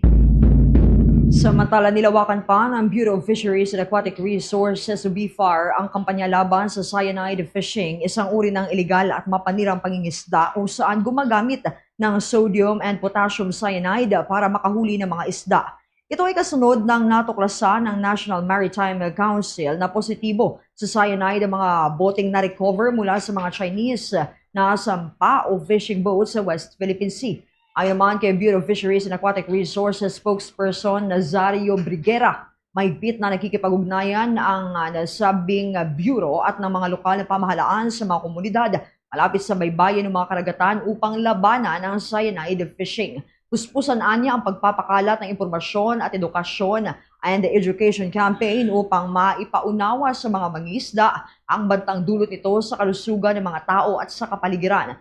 Paliwanag ng opisyal sa oras na ibuhos na ang likidong ito sa karagatan, nahihilo ang mga isda at pansamantalang napaparalisa ang mga ito. Pinapatay rin ito ang mga coral o bahurang patubo pa lamang. Ginagamit dito bilang mekanismo ang pagpapaunawa sa mga mangingisda at paghikayat sa kanila na gumamit lamang ng mga legal na paraan ng pangingisda. Sa kabila nito, aminado rin si Briguera na mayroon pa rin mga namumonitor na insidente ng cyanide fishing kaya tuloy-tuloy niya ang kanilang kampanya dito, dahilan para sa mas malawak na information campaign. Karagdagan pa sa ating pong mga balita. Patuloy na isinusulong ni Senator Sherwin Gatchalian yung pagpapatibay ng edukasyon para yan sa mga guro at sa pag-uugnay ng teacher education curriculum, pagsasanay at pati na yung licensure examinations na nakatakda para sa kanila. Sa isang pagpupulong kasama ang Teacher Education Institution at si Dr. Penny Bishop ng Boston University, binigyang diin ng senador ang hindi pantay na kalidad ng teacher education dito sa ating bansa. Batay nga sa data ng naturang konseho, nasa 2 bahagdan lamang o 35 sa 1,500 na mga miyembro nito ang kinikilala na Center of Excellence na ibinahagi rin ni Gatchalian na mula 2021 hanggang 2025 ang data, nasa 50% ang average passing rate ng elementary education takers para yan sa board licensure examination for professional teachers, habang 57% naman para sa secondary education takers. Lumalabas din mga kabombo sa ulat ng EDCOM na nasa mahigit 60% na mga high school teachers ay nagtuturo na mga asignaturang hindi nila pinag-aralan noong kanilang panahon ng kolehiyo. Yan ay upang matugunan mga kabombo ang hamon na kinakaharap ng bansa, inihain ng senador ang Senate Bill number 52 na naglalayo na maamyendahan ang Philippine Teachers Professionalization Act of 1994. Ayon nga kay Gatchalian, ang tamang paghahanda para naman dun sa mga guro ay susi hindi lamang sa pag-angat ng paaralan kundi pati na ng kinabukasan ng mga kabataan at yan ay kaugnay pa rin ng kinakaharap nating sitwasyon dito sa ating bansa. Sa puntong ito ng ating balitaan, kuha na tayo ng mga pag-uulat mula sa ating mga himpilan. Bombo Jai, may mga balita ba dyan? Yes, Bombo Dennis, ang Manibela magpapatuloy sa pagkilos hanggang sa tugunan ng pamahalaan ang kanilang hirit sa excise tax sa langis at presyo nito. May mga report dyan ng Bombo Radyo Kawayan. Inihayag ng grupo ng transportasyon na naging matagumpay ang isinagawang 3 araw na nationwide transport strike ng kanilang hanay upang kalampagin ang pamahalaan sa mabagal nitong aksyon hinggil sa mataas na presyo ng produktong petrolyo. Sa panayam ng Bombo Radyo Kawayan kay Ginoong Mar Valbuena, ang presidente ng Manibela, sinabi nito na sa libu-libong nakiisa ng mga tsuper at operator sa naturang tigil pasada ay nagtagumpay ang kanilang hanay na paralisahin ang transport sector sa bansa. Dahil dito ay nape-pressure umano ang pamahalaan na bilisan ang pagbaba ng presyo ng produktong petrolyo. Ayon kay Valbuena, kung walang transport strike ay inuutay-utay ng pamahalaan ang pagbaba ng presyo na anya ay tila pagprotekta sa mga kumpanya ng langis. Nitong Biyernes ay bumaba na sa $83 ang kada bariles ng langis dahil sa muling pagbubukas ng Strait of Hormuz na nangangahulugan lamang ng pagbaba ng presyo sa world market. Samantala, patuloy pa rin ipinapanawagan ng grupong Manibela ang pagsuspinde sa excise tax ng langis dahil hindi rin naman anya napakikinabangan ng taong bayan ang buwis na nalilikom mula rito. Bagamat magkakaroon ng panibagong oil price rollback sa April 21, inihayag ni Valbuena na magkakasa pa rin sila ng pagkilos hanggang sa tuluyang dinggin ng pamahalaan ang hinaing ng mga transport groups. Ang tanong ko, kung magbababa sa world market, magbababa din po ba dito sa atin? Ang nangyayari kasi, hinahanapan ng mga kung ano-anong dahilan para hindi magbaba ng presyo. So, pagka magtataas, mabilis. Kapag magbababa, maraming dahilan at pasikot-sikot. Kasi kapag hindi tayo nag-i-strike, ang nangyayari po ay inuutay-utay nila yung pagbaba ng presyo, parang hulugan. Dapat kung ano yung ibinaba, kung gaano kalaki ito, dapat sumunod tayo. Sumunod dapat ang mga oil companies na pinagtatanggol nitong Department of Energy. At iyan ang ulat mula rito sa Bombo Radyo Kawayan. Para sa Bombo Network News, ako si Bombo Jamaica Barbas. And this is Bombo Radyo Philippines, the #1 and most trusted source of news and information. Basta Radyo. Bombo. Oras natin sa buong kapuluan, 16 na minuto na bago sumapit ang 1:00 ng hapon. Karagdagan po sa ating mga balita, ang Commission on Elections tiniyak naman na matutuloy pa rin ang barangay at sangguniang kabataan elections ngayong taon sa kabilayan ng National Energy Emergency sa ating bansa. May mga hakbang ng ginagawa ang poll body. Ating alamin sa pag-uulat ng Bombo Radio Rojas. Kinumpirma ng Commission on Elections o COMELEC na sa kabila ng kinakaharap na krisis sa bansa, matutuloy ang barangay at sangguniang kabataan elections ngayong taon. Panayam ng Bombo Radio kay Attorney Will Arsenio, Provincial Election Supervisor ng COMELEC Capiz, sinabi nito na bago pa man ang deklarasyon ng National Energy Emergency ay nakalaan na ang pondo ng ahensya para sa pagsasagawa ng halalan. Iginiit din ng opisyal na hindi maaaring i-realign o ilipat ang pondo ng ahensya para sa ibang layunin. Dagdag pa ni Arsenio, nakalimbag na ang mga balota at nakatagda na lamang itong ipamahagi sa bawat presinto. Nabatid na isasagawa ang barangay at sangguniang kabataan elections sa November 2, 2026. Tiniyak naman ng opisyal na patuloy na pinag-aaralan at inihahanda ng ahensya ang lahat na kinakailangang hakbang upang masiguro ang maayos, ligtas at mapayapang halalan. We'll abide na lang kung ano magiging desisyon ng ating Kongreso on this one, kung talagang gusto nilang i-postpone or not. No? But as far as COMELEC is concerned, we have already the schedule and we are fully preparing for that. In fact, tuloy-tuloy lang ang aming preparasyon. And para sa November 2, 2026 natin na BSKE, no? O sakali man gusto nila sa another date, okay lang para sa commission elections basta may batas lamang. Mula rito sa impilan ng Bombo Radio Rojas para sa Bombo Network News, ito si Bombo Sanimay Batinsila. And this is Bombo Radio Philippines, the #1 and most trusted source of news and information. Basta Radio, Bombo. Ito namang 13 violent extremists nagbalik loob sa pamahalaan sa Maguindanao del Sur. Mga armas, pandigma, isinukurin. May report ang Bombo Radyo Coronadal. Labing 3 miyembro ng lokal na armadong grupo ang nagbalik loob sa pamalan sa pamamagitan ng mga kasuldaduhan sa Datupiang Maguindanao del Sur kung saan isinagawa ang kanilang pagsuko sa impilang ng 38th Infantry Battalion sa pamumuno ni Lieutenant Colonel Erwin E. Filongco. Ito ang kinumpirma ni Lieutenant Colonel Ronald Suscano, ang tagapagsalita ng 6th Infantry Division Philippine Army sa panayam ng Bombo Radyo Coronadal. Agad na iniharap ang mga nagbalik loob kay Brigadier General Edgar L. Catu, ang commander ng 601st Infantry Brigade, kasama ang kanilang mga isinukong kagamitang pandigma na kinabibilangan ng mga sumusunod: 2 81mm mortar, 2 60mm mortar, isang M79 grenade launcher, isang RPG, isang 7.62mm sniper rifle, 3 9mm Uzi submachine guns, isang granada at 3 magazine. Lalo naman sa aktibidad ang PNP ng Sultan sa Barongis, mga kinatawan ng local government unit ng Sultan sa Barongis, Dato Salibo, Mama Sapano at Sharif Agwak at iba pang lokal na ahensya. Samantala, nagpahayag ang mga nagbalik loob ng hangaring mamuhay ng mapayapa at nakatanggap sila ng paunang tulong at inirekomenda sa MILG Tugon Program para sa kanilang reintegration sa lipunan. Pinahayag naman ni Lieutenant Colonel Ronald Suscano na masigasig pa rin sila sa kanilang ginagawang hakbang upang mapanatili ang kapayapaan sa South Central Mindanao. Nananawagan din si Suscano sa natitirang miyembro ng mga lokal na armadong grupo na magbalik loob na upang matiwasay na makasama ang kanilang pamilya. Infantry Kapilan Division and Joint Task Force Central, tuloy-tuloy pa rin ang pain to reduce the proliferation of loose firearms dito sa area.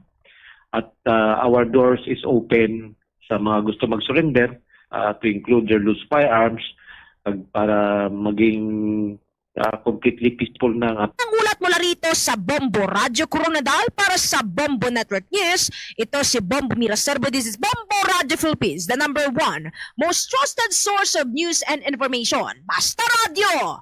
Bombo!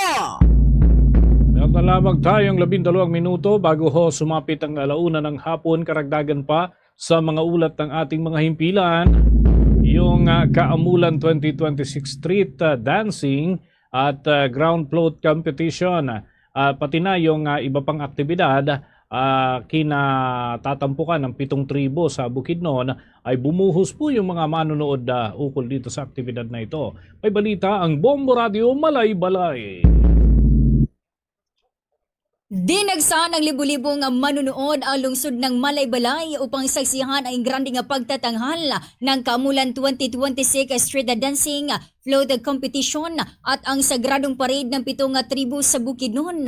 Opisyal na sinimulan ang aktibidad kaninang umaga bandang 3:00 kung saan maagang nag-abang ang publiko para sa pinakahihintay na pagtatanghal ng 9 na mga contingents mula sa iba't ibang dako ng lalawigan, kabilang ang Valencia City, Malay-Balay, Manolo Fortich, Cabanglasan at iba pang mga munisipalidad. Sa gitna ng pagpapakita ng kultura ng mga tribong Higaunon na Bukidnon, Talaandig, Matigsalog, Tiguhanon, Manubo at Umayamnon, naging sentro rin ng atensyon ang higit nagkahandaan at mahigpit na pagbabantay ng Bukidnon na Police Provincial Office sa ilalim ng matatag na pamumuno ni Police Colonel Oliver Soto Navales. Tiniyak ng kapulisan ng isang zero incident na pagdiriwang at pamamagitan ng estratehikong pagpapakalat ng mga tauhan at masusing seguridad, kabilang na ang suporta ng Regional Director na si Police Brigadier General Christopher N. Abrahano, Regional Director sa Police Regional Office 10, sa pagpapadala nito ng sapat na tauhan upang tiyaking ligtas ang buong selebrasyon. Dagdag pa ni Police Colonel Navales, ang ganitong antas ng pagbabantay ay nagbibigay ng lubos na kapanatagan sa dambuhalang dami ng mga turista at lokal na residente na nakiisa sa pinakatampok na bahagi ng festival mula sa madaling araw hanggang sa matapos ang mga engranding presentasyon, habang tinunghayan ang yaman ng kultura ng mga katutubong lumad sa Bukidnon. Makikita natin dito na 3:00 pa lang ng umaga, nandito na yung mga tao nag-aabang at ina-anticipate nila yung pinakahintay natin na street dance. We have deployed enough personnel para sa ngayong activity.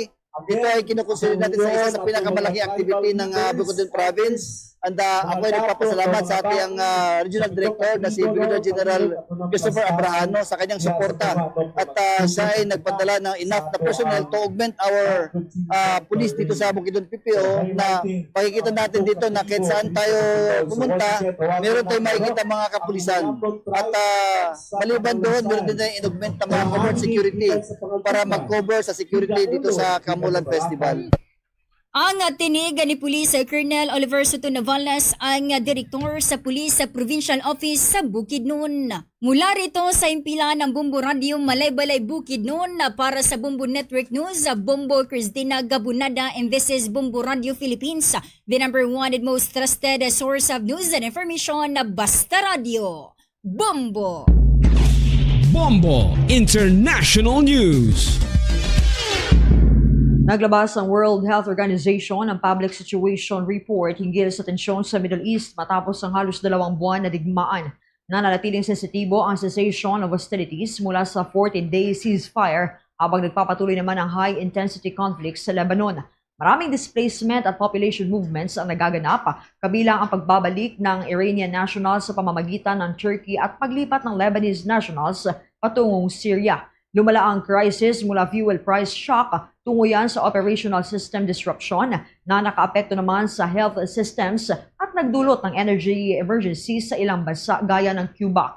Sa Gaza naman, naapektuhan ang healthcare delivery at water, sanitation, and hygiene services na may kasama ang systemic risks tulad yan ng cold chain failure at medical supply disruption. Bukod dito, nananatiling mataas ang banta ng environmental at industrial hazards dahil yan sa pag-atake sa vital infrastructure gaya ng water desalination plants at fuel facilities.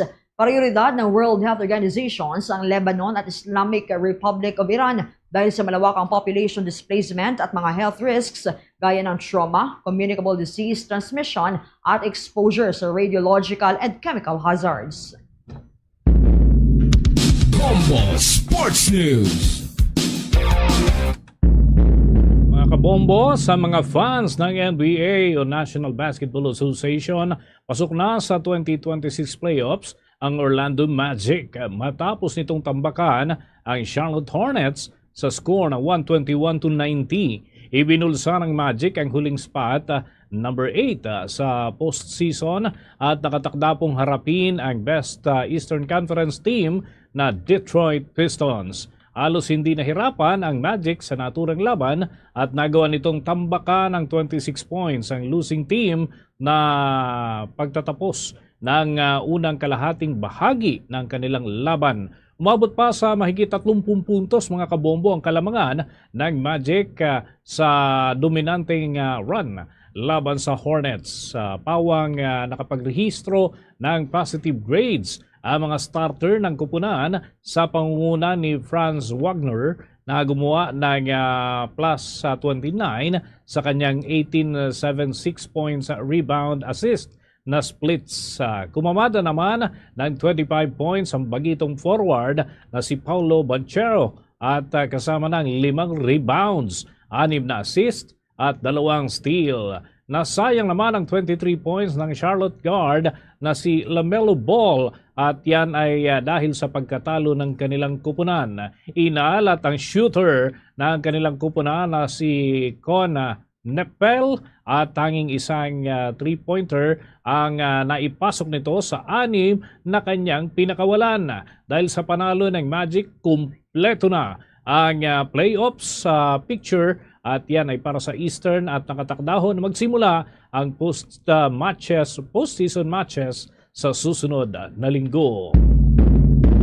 Mga kabombo at mga ka-Star Nation, manatiling updated sa mga kaganapan sa Luzon, Visayas at Mindanao, pati na sa ibayong dagat. Dapat updated ka kaya naman nariyan ang Bombo mobile app, YouTube, TikTok at maging ang Facebook Live. Diyan sa mga lalawigan ho ng Mindanao, masusubaybayan ang ating mga palatuntunan.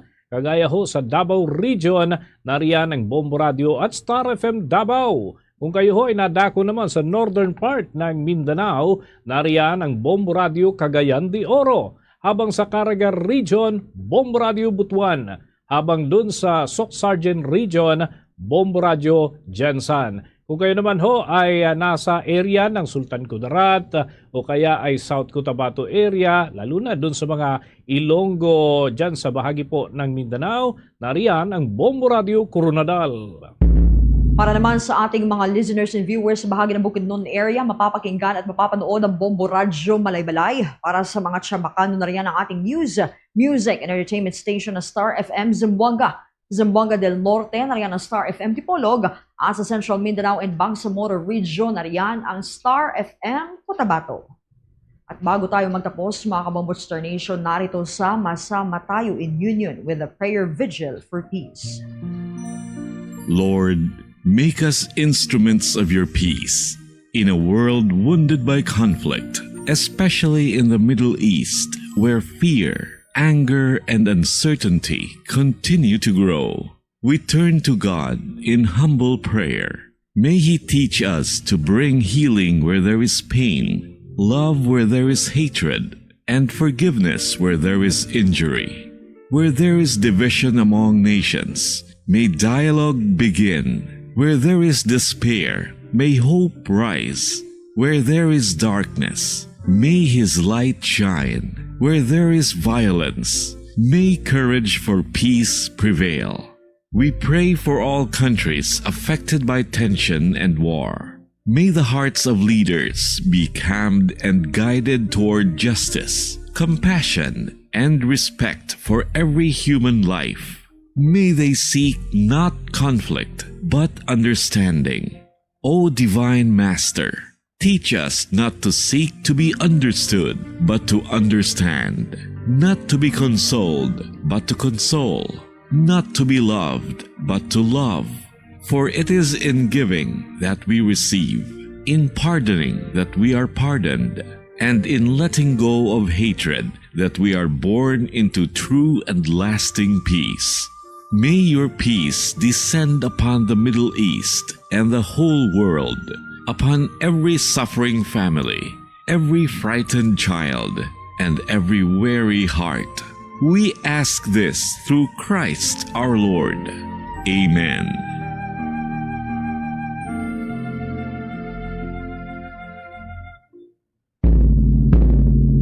Luzon, Visayas at Mindanao, yan ang kalipunan ng ating mga balita sa pantanghaling edisyon ng Bombo Network News. Ito ang back-to-back winner sa Catholic Mass Media Awards bilang Best News Program. At mula rito sa Bombo News Center, Makati, this is Bombo Radio Philippines, the number one and most trusted source of news and information. Basta Radio, Bombo! For the most trusted source of news and information, visit our website at www.bomboradio.com. Follow us on Bombo Radio mobile app, Facebook, YouTube, TikTok, and X, formerly Twitter. Like, share, and stay connected. Anytime, anywhere.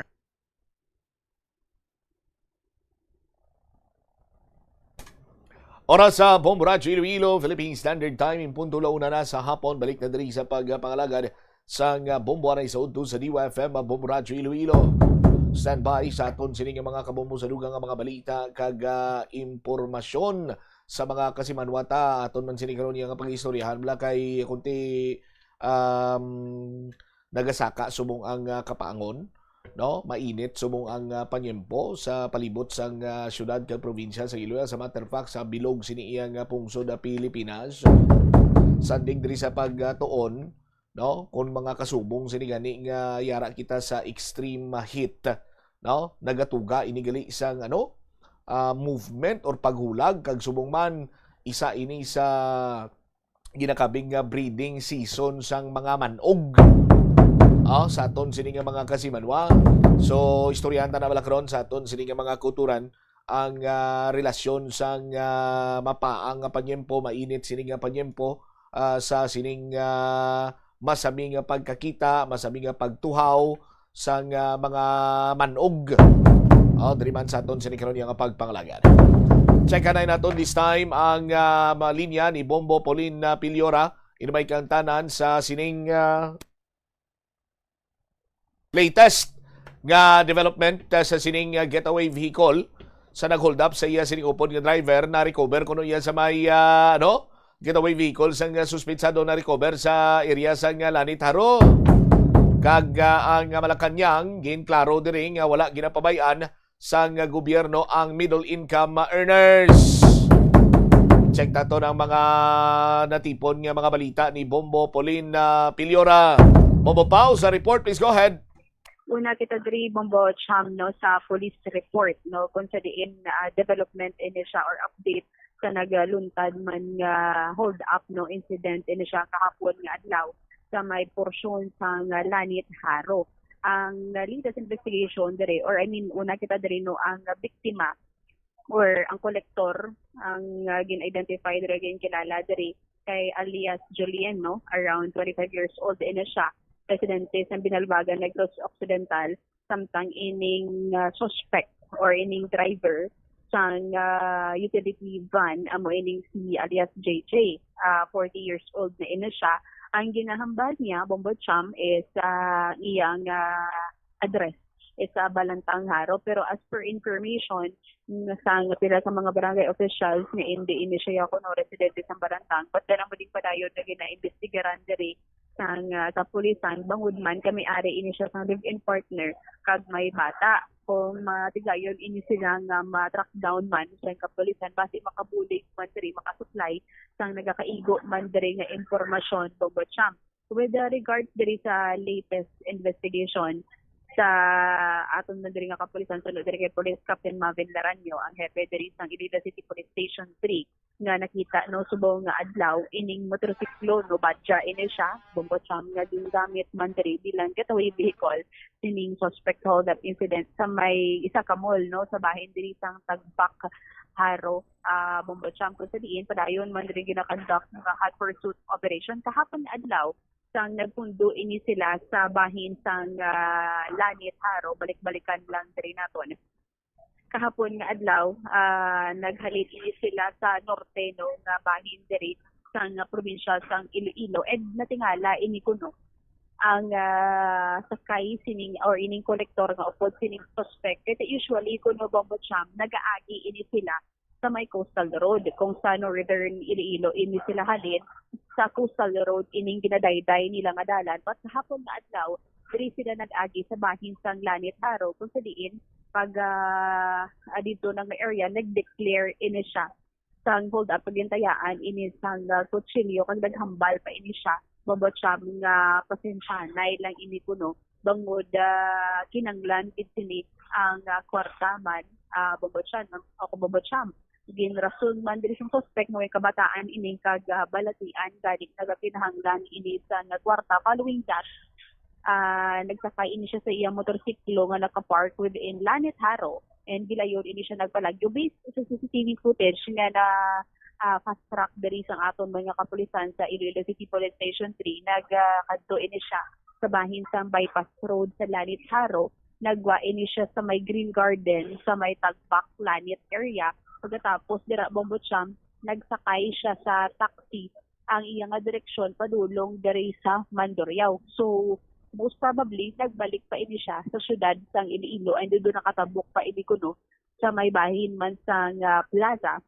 And susubong na track down naman ini sang kapulisan ining taxi nga nasakyan diri sang suspect kag ginabuligan man diri nila nga ma-identify man or kadiin man diri nagkadto ining suspect no sa pag hold up or sa hold up incident kahapon man diri nga adlaw ginatan-aw man diri no although nga di Bombo Cham wala pa man diri bibalaan kung may kaopdanan bala ini siya but then considering diri sa setup no initially di kasi wala ini siya so accomplice kag siya lang ining nag-ubra sining hold up man and as of now duara pa lang ini siya kuno based diri sang paglungtad diri sa incident dito yara pa lang ini siya mo sa isa ka bulan sulusubra sang nagsulod diri bilang driver man sining nasabitan man diri no nga sa kumpanya and natimingan man nga nagalabot diri sa or may ara siya idea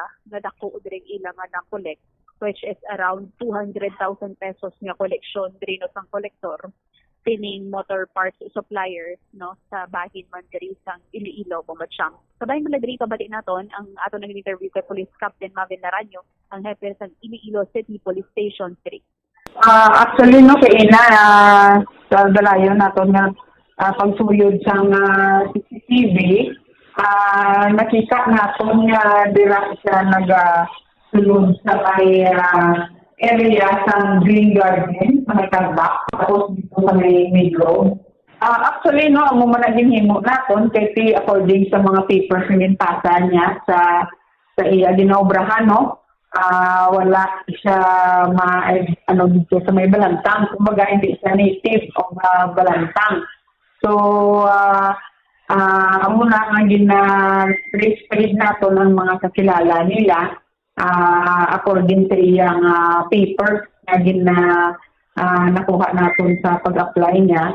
Kag negative, no? Most probably pangayaw siya, pero dili lang siya ginagamit sila ang barangay Balantang. Pagkagwa niya dira sa may area sa Green Garden, na ginbilin niya ang iyang motor, lapit dira sa may gamay na mall, sa may Green Garden, ang daw building na 2-story na daw divisoria type. Dira na ginbilin, then nagsakay siya sa taxi going Iloilo City. Ano ginsakyan niya, ma'am? Taxi, ma'am. Taxi? Yes, ma'am. Bali mga what time ini siya, ma'am? Kahapon pa ini siya, kasi ang CCTV no, nakailangan nato na na-acquire na view. Amo na trace naton siya nga going na Iloilo City siya. Amon dito nga dinbilin niya ang iyang motor dito nato na recover. Ang taxi, ma'am, na-identify naton, ano ni siya nga type sang taxi, sino ang operator? Actually, ang taxi ni na man nato na contact, no? Amo na nga going to Mandurriao ang ilang ruta dito niya ginhulog. So probably gin plan out ini, ma'am? Probably, ma'am, kay tungod nga nakita man naton sa iya nga mga actions, no, nga ginbilin niya man ang iya nga motor dito sa langit prior sa natabo. According sa mga upod na nila sa trabaho, ang iya nga ruta ni kung magkadto sa norte, ang iya nga ruta pabalik sa Iloilo City is coastal road ang iya nga ruta. So natingala sila nga nag-agi ini siya sa langit. Bombatsyang na batian diri si Police Captain Mavin Naranyo, ang hepe sa Iloilo City Police Station 3. So as of now, padayon ang pag-track down diri nila sining suspect, no, and the sufficient man diri nga CCTV footages para man diri makabulig sa ila nga investigation. So last seen is sa bahin diri sang Mandurriao, but then kung magtayo yun, makita ini nila kung di siya magpadulong, ini sa padari tinguan man nila nga malabot diri ang pamilya sining suspect so that makabulig man diri makasupply sang enough man diri nga proof, no, o kompruweba man diri Bombatsyang or any information nga makatudlo diri sa suspect sa iya man diri nga location as of now, Bombatsyang. Pero at large pa ini siya sa gyapon. At large. Ti nagapati diri ang haro PNP sandig man sa mga sirkumstansya nga ila sini nga nakita nga hindi lamang isa ang naulamid diri sa sining pang hold up, pati ang taxi driver to isa man sa mga ginakabing person of interest, Bombo Pao? As of now, Bombatsyang, kaya mamangkot naton kung may accomplice na siya, may upod, email pala siya ng pag-ubra sining hold up or pag-conduct sining hold up incident man diri pat sunod sa iya nga wala or padayon ang ilang investigation, but din sa pagtanaw basi siya lang man isa diri Bombatsyang, no, sang ginubra sini sa ilang man diri nga kumpanya, but then wala man diri nagpunta ang kapulisan sa pag-identify kung ini ba lang iupopdanan ba ni siya, makadugang lang ni or makasupply man ni sa information kung makita ini siya, kag at the same time malocate diri ang iyang pamilya, Bombatsyang. Kung sa iya sining nga kaupod na napasinsya na ni siya kay doon nagkakinanglan kuno sang kwarta sa bahay niya sang kapulisan kay nakakumit siya sang krimen, manabat gini ni siya bumbupaw. Kay ginatanaw pag gidro or gin-ask man naton kung ini bala plans ang gin obra diri niya baba champion nga ara ba lang siya sobra isa ka bulan nga employed in siya nagda-drive in siya. So may idea siya ko no nga ti amo na kadako ang ilang na collect so dito man gin obra no ang pagpang-hold up man diri. But until now for the meantime ay baba cham amo ni gina-track down ng ila ang iya diri man na location. Kay hindi man diri basta-basta natabang diri niya kwarta and in fact ito medyo sanaaw pa hindi no sa nga nagluntad man ining insidente dira sa bahin sa Planetaro kag buot silingon diri kung patsa ko awon naton siya ang nag-drive diri sa ilang utility van. Usually sa coastal road siya nag-agi and it so happen nga sang amo tong adlaw dito sila nag-agi sa lanit amo na nga nag-wander diri ang kolektor. Buot silingon kung tanawon diri so hindi siya ang muning normal nga ruta nila given nga coastal road ang ruta nila kag masi no kuno sunod diri kay police captain Laranya din tanuhan ing iniman nga hold up incident sa bahin sang Lanitaro Bogotá. Ginakonsiderar man bala ang hold up me sang aton sini ka pulisan? As of now kay ti ang nag-report Bogotá ining collector mo sang ining motor part niya ini. So kagsaman ni Suara siya and nagtawag man ini siya sa kapulisan. Tanan man diri ang dulo gina-investigaran man sa kapulisan but then ang ginatan-aw lang ti siya mismo ang nag-report mo ang gin-hold up diri. Kaga ining collector is ining suspect is sobra isa pa lang hindi kabulan. Ano mo na gani gina-verify pa nila Bogotá bala ining mga papers magipasa diri ining suspect sa ilaman nga kumpanya kung bala legitimate nga taga diri ina siya nagagabalantang kan mga barangay officials nagahambal nga hindi Bogotá mo. So tan-awon ini nila kung ano ka balido diri kung ano ka matuod diri magipangpasa man diri niya nga papers na identify na siya sang kapulisan no and yara naman siya diri sa pangalan kay Elaine Maninikis mo sa ila man diri nga kumpanya but then amo na lang subong ila diri is nagakonduct ng hot pursuit operation and pag-track down diri sa mga CCTV footages given no nga may-ari na ini sila sa direksyon subong Bogotá. Kay ti kung amo sining sistema hindi bot silingon nga siya ang nag-report why na siya sang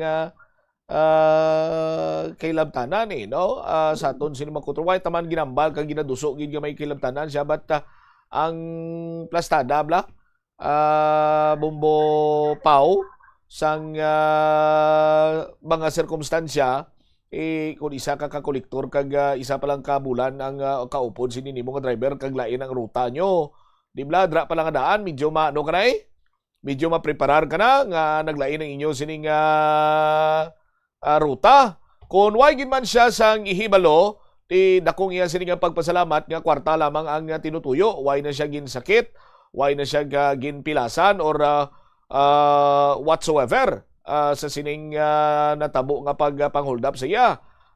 Kag ti amo nay dako lang magaling kadulaan sa bahin man sa ilang sining ginobrahan kiti mga pila tong kwarta sobra 200,000 bombo pole na nakuha. Around 200,000 Bogotá. Lapit-lapit So, 200,000. Ara gid kuno do mga 200,000 gid mo Bogotá kag may idea siya mo nga amo ni kadako nga amount bala ang ilang mandiri nga na-collect.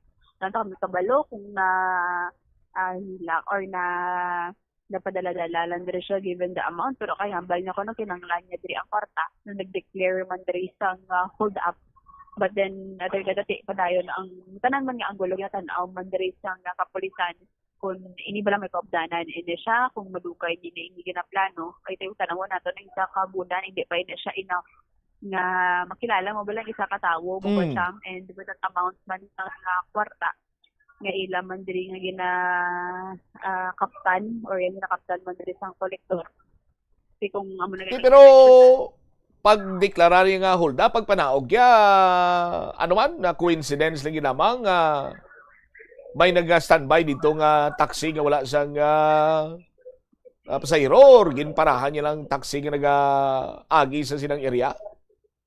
Bali ang setup mo siya mga ang iya diri nga gina-drivean nga utility van and then mga pila ka metro sa unhad dira ang iya nga motorsiklo nga badya.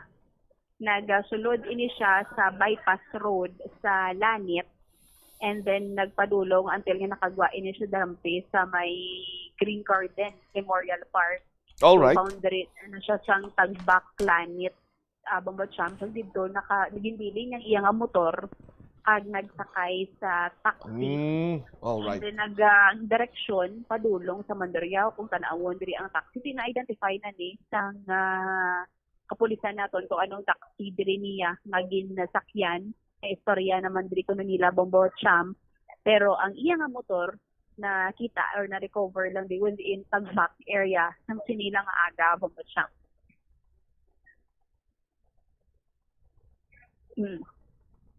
So, susubong natin padayon diri ang ilaman nga investigation until na matrack down ini siya kung ini na siya nagapadulong gid and information Bambatsyam and nga makasupply man diri sa ila.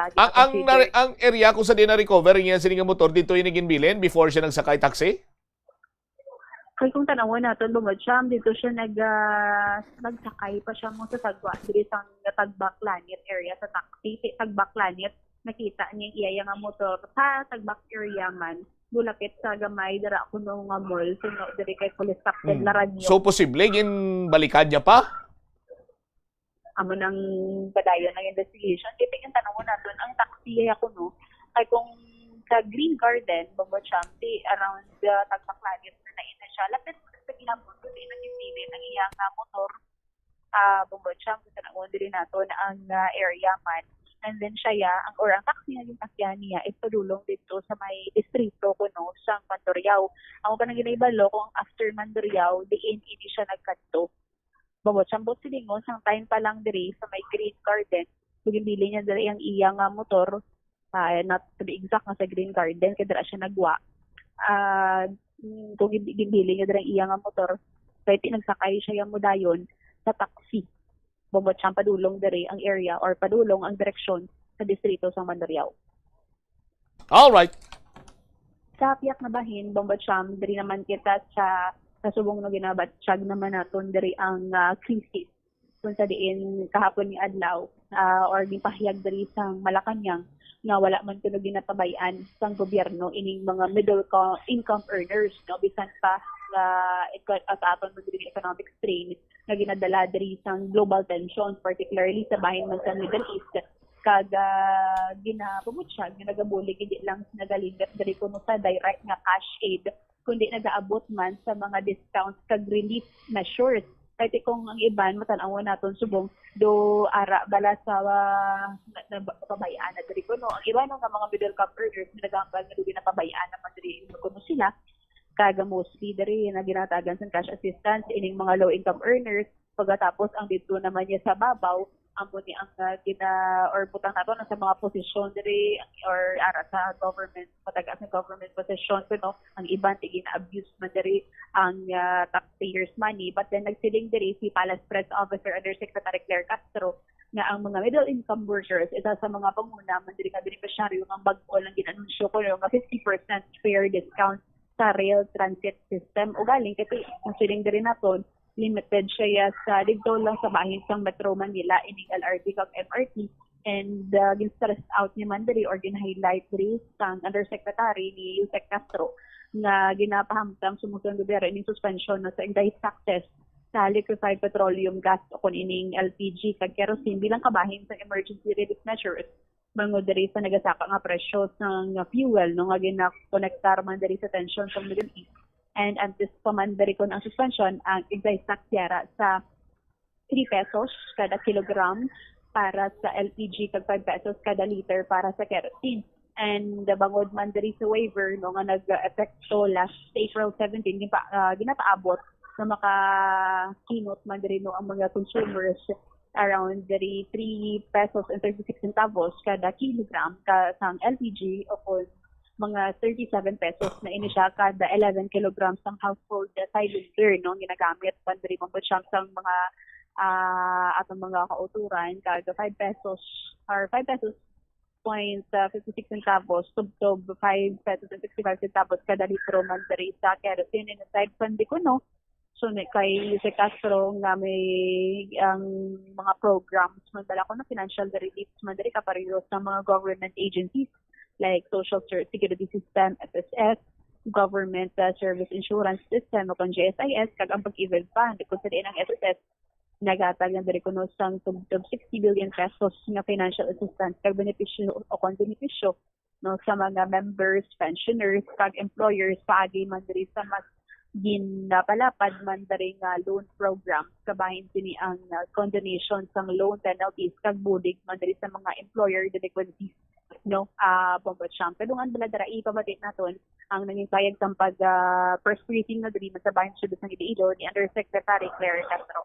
Hindi man po natin masasabi na cash assistance ang tinatanggap ng mga middle income or middle income earners. Masasabi po natin na yung pong ibinigay po ng Pangulo at ng DOTR patungkol po sa 50% na discount sa LRT MRT ay malaking tulong po ito dahil karaniwan din po dyan ay mga middle income. Maliban pa po dyan, naibigay na rin po, nasuspend na rin po ang excise tax para sa LPG at kerosene. At alam po natin na lahat po tayo dito ay gumagamit po ng LPG at kerosene at malaking bagay po ito para maibsan ng konti ang dinaranas natin mga pagtaas ng presyo dulot na rin po ng krisis dito sa Middle East. At maliban pa po dyan, meron na rin pong proyekto ang SSS, ang GSIS at ang Pag-ibig. At atin po lang babanggitin na sa SSS po ay up to 60 billion pesos na rin po ang financial assistance at benefit services ang ibinibigay sa mga members, pensioners at mga employers sa pamamagitan po ng mga loan programs. At pati po yung condonation para sa mga loan penalties at employer contribution delinquency ay maaari po makapag-avail para po maiwasan po ang penalty at magkakaroon po ng condonation. Sa GSIS naman po ay ini-implement na rin po ang Balik Ginhawa Program kung saan mayroong 3-month loan moratorium kung saan nire-refund muna yung 3 months na kanilang ibinayad para magamit pansamantala ng ating mga kababayan. At pati po sa Pag-ibig ay meron na rin po na special benefits package na ibinibigay para sa repatriated OFWs po natin. Bombo Cham na batian diri si Undersecretary Claire Castro no sa press briefing kahapon nga gitabigayon diri sa syudad man sang Iloilo. So although nga iniman nga programa amo ni kuno nagahatag sang mas madali ko nga cash relief para sa mga government employees no nga wala gina-compromise man diri ang stability sang aton diri nga sistema. Diri man sa punsod Pilipinas ganing kay subong mo na ganigin hambal nga tutanan gani nagabat siya bombo siya madin diri sa low income earners up to middle income earners diri bombo siya nga ang mostly mabatian gani nga ay ila diri nga ginapugait no sa mga middle income earners na nagabayad man kuno sang tax but then sila man diri ang nagasubscribe bangod man sa instability subong bisang aton nga economy with regards diri sa fuel crisis post dari sang tension sa Middle East Bomacham. All right, tigin gin justify lang ni Undersecretary Claire Castro nga ti neglected gid kataba ang middle class earners. Amo lang na Bomacham kay para sa iban hindi sila sa gihapon dari kumbinkido sa mga amo sini nga bagay man. Pero tiyang ambal niya ko na wala man kuno ginapabayan although kuno indirect na cash assistance or cash aid nga ginahatag diri ka pareho sa aton subong nga mga butangkan ang pinaka-apektado gid diri isang aton nga mga drivers ang sa agriculture sector although man kuno direct pero mabatsyagan man ini kuno sa iban man nga pag-suspend no sang excise tax diri sa LPG kerosene. Pero kung tanaw mo kung ang normal household mo siya may ara na gid manyabis ang LPG although nga hindi man diri middle income earners diri abi bombo cham. So tanan nagabatsyag ang budbudlay lang diri ti amoning mga taxpayers nga ti aside diri sa ilang sweldo or ilang sweldo nga ginabaton diri bombo cham may ara paginin sila sang kaltas diri kag mahal no ang balaklon Bombo Cham bisan maghambal pa diri last time ang DTI nga ti wala man kuno sang epekto diri sa pagtaas ng presyo pero may pipila nga ti mabatsyagan no sang aton man diri nga mga kauturan Bombo Cham. All right. Ini si Bombo Pauline Dimitidio Peleora and this is Bombo Radio Philippines, the #1 and the most trusted source of news and information. Basta Radio, Bombo. Salamat gid na Bombo Paulina Piliora sa imong sining follow-up report. Now, nga nakambala ko nga gin-justify lang ni Undersecretary Claire Castro nga neglected ang middle income earners or middle class. Inipinagi sa term siniyang loan programs, loan moratorium. Ano ang loan, how? No? Is a financial arrangement where a lender provides a sum of money to a borrower who agrees to repay it with interest over a set period. Who agrees to repay it with interest over a set period. Who agrees to repay it with interest over a set period. Who agrees to repay it with interest over a set period. Ginaliwat-liwat ko lang para nga hindi bala sala ang pamatinan, sala ang pagbasa, or whatsoever. Ginaliwat-liwat ko lang. No? Sa aton sinikiro niya nga mga kabumbo. So kung ginapaloan ka sang gobyerno, or kung ginapaloan ikaw, abi, sang social security system, hindi man inaiabulig. Di ba? Nga man, nga hindi nabulig. Nag-contribute ikaw sa social security system kung ikaw isa ka member sang SSS, same as with sa GSIS. Kada sweldo mo ginabuhi na da. No? Sa aton sini nga mga kabumbo. Sa malipot nga pulong, imo kwarta, imo hulam, pero bayran mo may interes pa. Bulig bala ina. No? Sa aton sini nga mga kabumbo.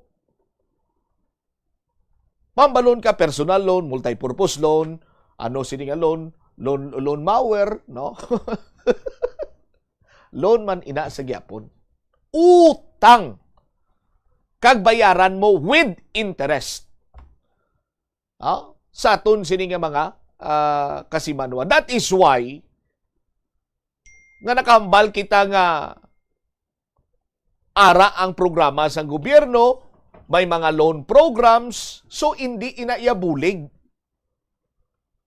Kumbaga, amo inang lansang nga ginpasalop sa tagsa sinika lungon sang middle class, sang middle income earner. Sa tagsa kamayara nga magaluntad sang economic crisis. Sa aton sini nga mga kuturan. Kung lantawon sininimo sandig sa Philippine Institute for Development Studies, may mga classification diri ang household, no? Gin-classify ini sandig sa socio-economic strata based on monthly income ranges. Sang 2025, kunyara ikaw sa class A, you are considered as rich, no? But silingon sa aton sini nga mga kabumbo, ang ila sini iyang earnings nagalabot sa masobra 219,140. Monthly, Class B, upper middle, but not yet rich. No? But silingon, naga-income ikaw between 131,483 and 219,140. Now, the poor or Class E, as in Echo, naga-earn below 10,957 kag ginasundan sang Class D low income but not yet poor nga naga-income 10,957 tubtob 21,914. Amo ini siya ang may pinakadako nga share sa populasyon nga gina-estimate, no? Yara sa 48 tubtob 70%, no? Sa aton sini nga mga kabumbo. Now, ining Class C diri niya na bilong ang middle class sa aton sini nga mga kabumbo, no? Ang Class D and E amo ning ginakonsiderar as vulnerable sector. Sila ining masami nga target nga sang gobyerno nga ginahatagan sang assistance. Benepisaryo sang tupad, ining tulong panghanap buhay sa ating disadvantaged displaced workers. Akap or ayuda sa kapos ang kita. 4Ps, Pantawid Pamilyang Pilipino Program. SAP, Social Amelioration Program. Kag iban pa nga mga acronym dira sa kung ano mapinsaran, no? Sang mga ahensya sang gobyerno nga ginahatag bilang assistance package sa aton sini nga mga tagpalamati. Now, ang middle income family sa aton sini nga mga kulturan, no? Whether in times of crisis or emergency, sa nasiling ko na bala, ginalaktawan ini sila ya. Unattended ini sila ya sang gobyerno sa aton sini nga mga kabumbo. Sandig sa datos, no? Humalinsad to, sila ining mga wala iya sang assistance. Hindi available sa ila sining assistance kung kinahanglan sini nila. Sa aton sini nga mga kauturan, ining mga piktado sini nga pamilya, lower middle income group, slide down into ya sa Class D, lakip na inadra sila. Sa aton sini nga mga kauturan. No? Masakit lang paminsaron kay ang middle income group sa aton sini nga mga kauturan o kung ining working class of society, sila ining mga naga-contribute through taxes, no? Sang mambal naton pondo sa gobyerno or may pinakadako nga chunk sang kontribusyon sang pondo sang gobyerno nga ginahimo into assistance program nga gindisenyo para sa mga imol. Sa aton sini nga mga kasimanwa, sang damlag lang. Si President Bongbong Marcos Jr. nagpirma sang Executive Order 110, Marso 24 lang tubla, nga nagadeklarar sang National Energy Emergency in Response sa nagakalinabo siniya nga konflikto gira, no? Sa US-Israel kag Iran sa Middle East. Nagresulta ini sa imminent danger sa aton sini nga mga kabumbo sang availability kag stability sang energy supply sa aton sini nga mga kasimanwa. Ti under sa Section 2 sang Executive Order, may ara sang ginatawag nga uplift. Kanami pamatian, uplift. Unified Package for Livelihoods, Industry, Food, and Transport. Ginadoptar ini bilang whole of government response framework. Ang tinutuyo sini Banwa is ma-safeguard ang national interest ng gobyerno, pinaagi sa pagpasiguro nga mayara kita sang istable ang supply naton sang energy, domestic energy, no? Para iya sa kaayuhan sang tanan sini nga pumuluyo, no? Sa aton sini nga mga kulturan. Pero tandaan ninyo, with particular attention to the vulnerable sector. Now, ano ganitong vulnerable sector hambako? Ang Class D or Class E. No? Sa aton sini nga mga kasimanwa, Class D and E. Sila na. No? Pero no offense meant, kayo kita na akig sa ila sa aton sini nga mga kabombo, no? For clarification, ang aton ginaplastar lang naton, no? Kung nga nagahambal ang kadamaan sa aton ng mga ekonomista nga ginalaktawan iya ang middle income earners, kag sila iya ang makabing naton shock absorber sang aton sini nga pungsod during may ara kita sang economic difficulties, even economic crisis. Sa aton sini karon iya makuturan. Ang powers and functions ng Uplift Committee amo ang masunod section 4. Now, safeguard economic stability while protecting vulnerable sectors from adverse impacts and severe disruptions caused by the ongoing crisis in the Middle East. No? Di klaro katama nga ang ano lang ya, vulnerable sector lang ang protehiran. Yang pamangkot paano ang middle class?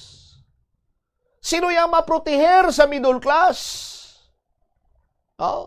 Hindi man taga pangayobulig to sa mga superhero sang Estados Amerika kay Estados Unidos kay alang-alang makikita tabang kay Superman, kay Spider-Man, kay Iron Man. Batman. Si Iron Man, by the way, Batman, mga bilyonaryo ini mo, no? Engineer. Tidriya sa pungsod Pilipinas, sino mga superhero tadi? Elastic Man, you know? Sino? Captain Barbell? Sino magin? May madumduwa ka pa na engineer? Munuha lang ako. What about the middle class? Paano iya ang middle class? No? Hindi bala ini sila iya apektado sang pag-sirit sang presyo sang produktong petrolyo? Sa aton sino magkuturan?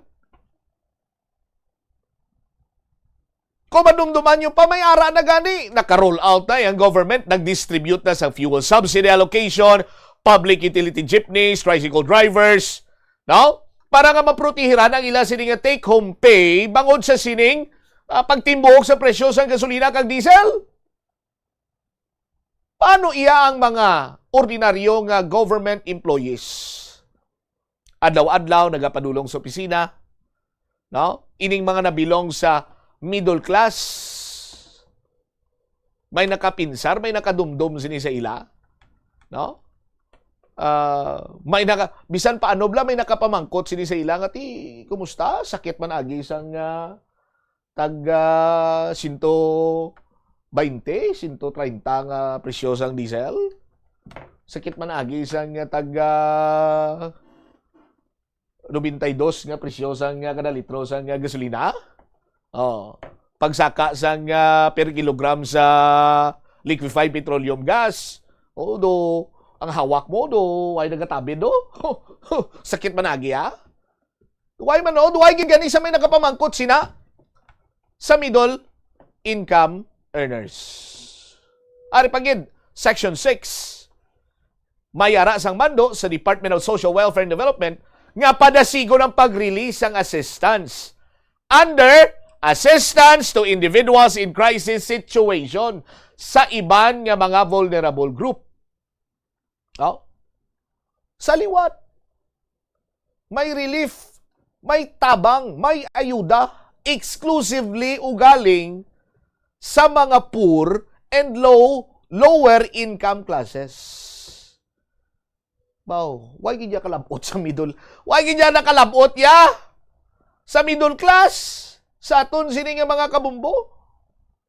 Sa aton sini nga mga kulturan? No?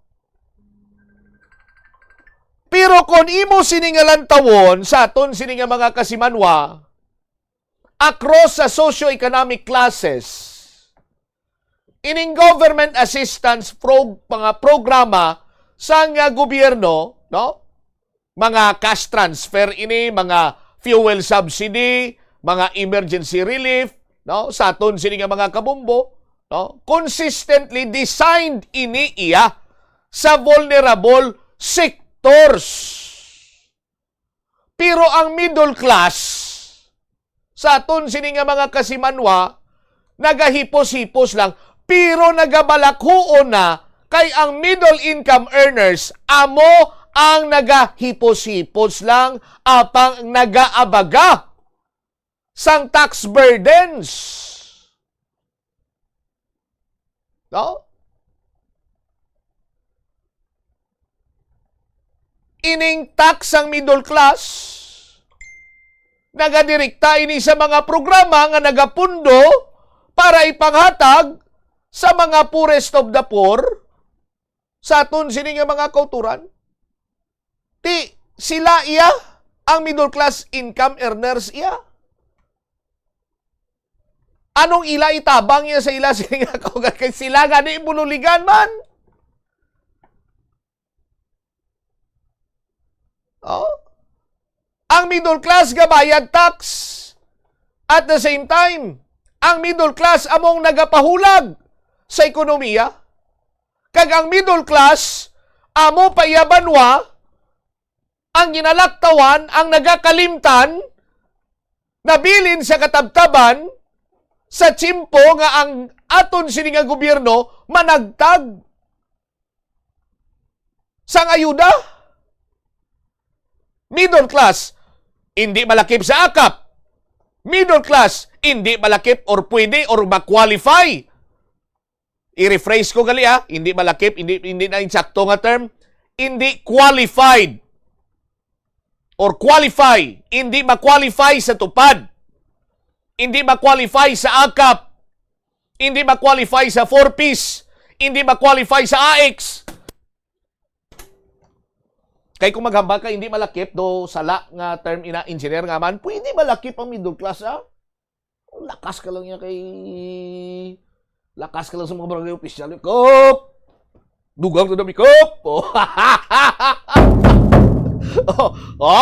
Kung matabata ka na karon sa executive assistant or ni konsyal da, o kung ni kong da, o kung sa laliga nga na sang staff da, sang matagas nga opisyal, siyempre, bisa middle class, lakip ka na yay. But, the sad reality sa aton sinimakuturan, basta middle class ka, hindi ka ma-qualify sa mga government packages of reliefs or ayuda sa aton sini mga kabumbo. Pero suktanay tax, ikaw unay ay hulab imo bulsa. Sa aton sini mga kabumbo. Tikon, kumbaga, ang middle class nangin tapalan. Tapalan kag shock absorber sa aton sini mga kabumbo sa tion nga may ara sa economic crisis or economic hardship sa aton sini mga kabumbo para nga salbaron ang mga so-called poorest of the poor sa aton sini nga mga kasimanwa. Ang pag-neglect sa middle class tuman na kalawig sa aton sini nga mga kuturan. Ang aton sini nga gobyerno nagakadapat may himuon na kag hindi lamang ipagbaliwala ini. Hindi kita diriya paggamitan sang mga istorya kores-kores, palapaw, mga terminolohiya nga translate mo sa English para kunwabi do nami pamatian. Just like sa loan programs, loan moratorium, lilintukin siya. Bayaran mo na gyapon, may interes pa.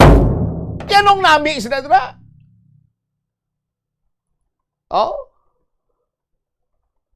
Ang iban sini ginhawa, sini nila katakas. Takas namin ko ginawa nila iya kapaninguha nga matapos ng ila sini nga mga kautangan. Hindi nga takasan palagiwan mga kautangan mo. No. Matapos nila, mabayran nila. Sa aton sini nga mga kabumbo. Para nga bisan pa paano, ang ila nga income, ang ila take home, bilog man ma-enjoy man ila sini nga pinangabudlayan, bisan wasak na ang ila sining bulsa bangod sa sining tax diri, tax didto sa aton sining mga kabumbo. No? Sandi gani sa dugang pangapagtuon ang mga ang middle class, ang yara sa middle class, sila ining liabe or stabilizing force sa sosyedad. No? Kay ang middle class amo ang pinakamasaligan nga taxpayer. Lilintukin sa mga damo kwarta de, mga taxi evader man isla. Palagyuan man nila ilang sinigatong danan. Pero middle class ya, sa aton sinima kabumbo, gaigham pa lang, naprepara na to ya buhin kasamo sinigatakso, buhinan kasamo sinigatakso. Iuwahin nyo lang tanana. Kung isama, makahambal man ang mga yara sa middle class nga mo sila. Sa aton sini nga mga kabumbo. Sa datos sang 2022, halin banwas sa sining Philippine Institute for Development Studies, nagapabutsyag diri nga ang middle class 63.6% of total income tax collections after sang train law. No? Apisar nga progressive ining train law, pero middle class nagapabilin iya nga overtax. Ang middle class amo ang nagaabaga sang mabugat sini, no? Nga tax burden sang sa mga tax exempted poor and wealthier groups nga naga-benefit sa lower tax investments. Sa aton sini nga mga kasimanwa. Tapos, why ginapabayaan ang middle class? Kay kuno may mga loan programs. May mga loan moratorium. Yes! Loan moratorium. Hambal sang kilala ko nga may loan moratorium. 3 bulan na, di ba? 3 bulan na. So, kung ang ginabayran nimo sa aton sini magkasimanwa sa imo nga loan is hindi ko lang ma-recall gid, basta tama ka kulang ang loan moratorium ani nga ginbalik sila ko no. Nalipat lang ako sa iya sini nga pag-calculate, but gina-expect niya, for example, sa aton sini magkuturan, no, may 3 siya ka ginabayaran kada bulan nga tag 11,000. Kada bulan 11,000 na, 3. So, 11 plus 11, 22. 22 plus 11 is 33. Sa aton sini magkasimanwa. So, with this loan moratorium, under sa Executive Order 110, gina-expectar sang kilala ko nga makabaton siya sang 33,000 pesos. Alam mo kung pila nagabot siya? 9,000. Hindi nyo pagpabugal. Hindi nyo pag-ipadayaw ang loan moratorium nyo kay Whitey Tupa. Ari pagin sa aton sini makasimanwa, di ba may ara pagin sa ginatawag sini nga loan ka mo para nga mapakatakod ka mo solar energy. Ang mga empleyado sa gobyerno sa GSIS ni, sara nga makalon hasta 500,000 para nga ma-install ko ng solar panel sa ilang sini nga balay. Payable over 5 years. Kag may 5% nga annual interest. Ang programa initial funding allocation nga 12.5 billion. Tigin disenyo kuno ini para nga mabuligan ang mga household nga makakop sa rising electricity cost amid global energy pressure. Wow, pressure. Ang punto sini lang nga sakaan mo mangyapon kag bayran mo mangyapon. Balda ka mangyapon. Tibulig blay na. Sa aton sini mga kabumbo. In a way, siguro bulig ina. No? Pero hindi nyo na pagkapital ang mga loan programs nyo, hindi nyo na pagkapital. Ikapital nyo lang na, for example, mapaloan ka mo, kada empleyado, tag 1,200,000, payable, winnable, wala interest, pwede na ya. Oh. Di kami guro ni engineer dyan, Dave, guro. Maloan kami na, yun mo, 100,000, engineer, payable, winnable, why interest? Maloan ko yan na yun. Sus Maria Kagusep po, bisan na, 50 minutos, may 10 minutos ba ko mabilin? Mambago yung ka-engineer. Engineer, may extra na ko. Kaya ako na to numbero. Mapirma na ko to sa loan ko. Sinmel, payable, winnable, no interest. Oh. Ikaw, guro, magkrakasa ka man na guro sumo. Anyway, sa aton, sinima kasi man white's about time siguro. No? Nga dapat, hatagan man sa nagakigo nga pagtamod, ang middle class. Nga hindi na iya paghimuon sang tapalan na.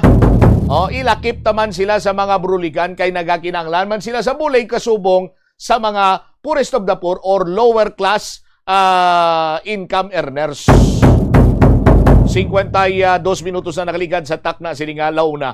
Pagbalik nato na banwa dugang pagin sininga mga balita kag impormasyon diri man sa aton sininga palatuntunan. Istoryahan taman karon kag check karon taman naton sino makopda ng mga Bombo reporters kag subong man mga Star DJs direktamente sa may Igor La Paz sa aton sininga barangay draw subong apon hiwaton sa aton sino makultura. Balikan ta dugang mga balita kag impormasyon pagkatapos gilamang sang mga importante nga pahanumdom. Kabombo, yari ang isa ka energy saving tip nga dapat mahibaluan mo.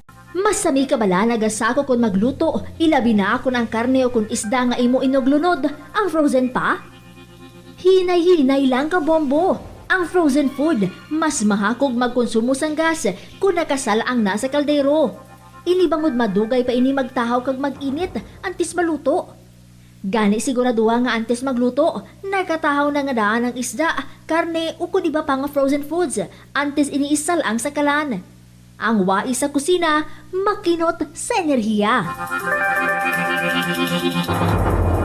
Nagabulig sa paglikaw sa nanuhay tuay nga balatian ang simple nga pagkaon sang citrus fruits kaangay sang pomelo nga puno sang powerful immune. Plus wala di Iloilo Billboard of Activities for April 12 to 18, 2026.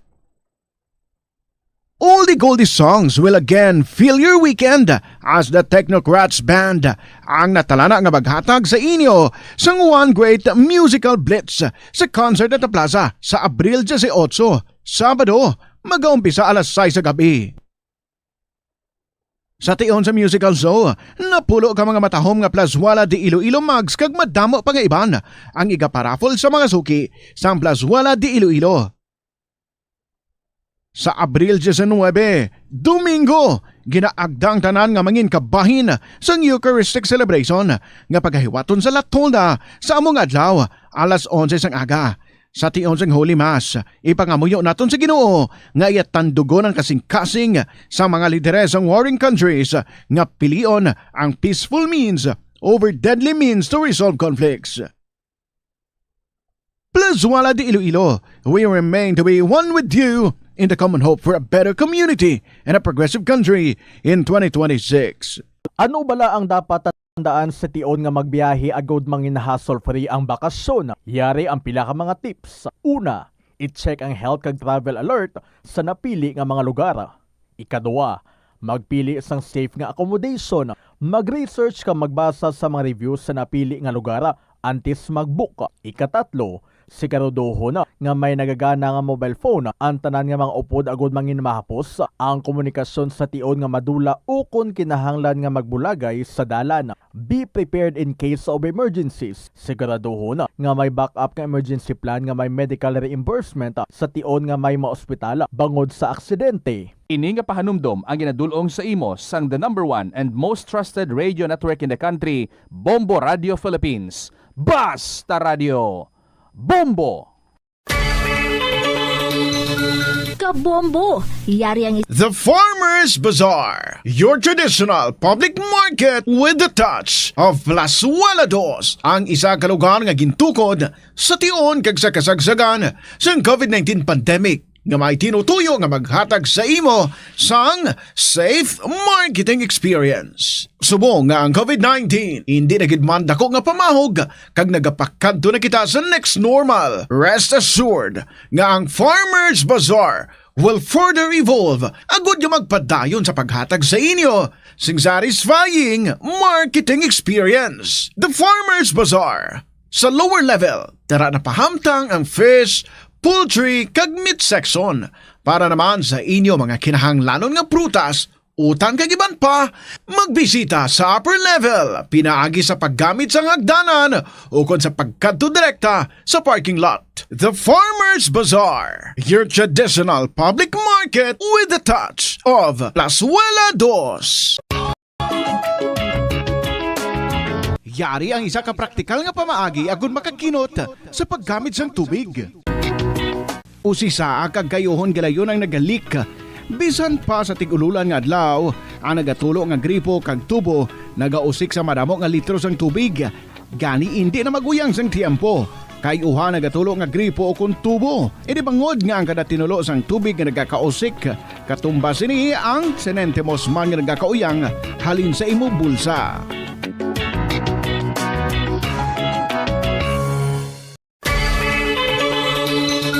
Kabombo, yaring isa ka energy saving tip na dapat mahibaluan mo. Kung mahimo pa lang i-upgrade ang ginagamit mo nga bumbilya sa LED lights. Nagadamo na sa karon ang mga panimalay nga nagagamit sang LED lights bangod magluwas nga matahom ini tulukon. Kag mas barato, mas makinot man ini sa konsumo sang kuryente kaysa sa mga halogen bulbs. Ang LED bulbs sa 25 times nga mas nagalawig kaysa incandescent bulbs kag 80% pa ini nga mas makinot sa enerhiya.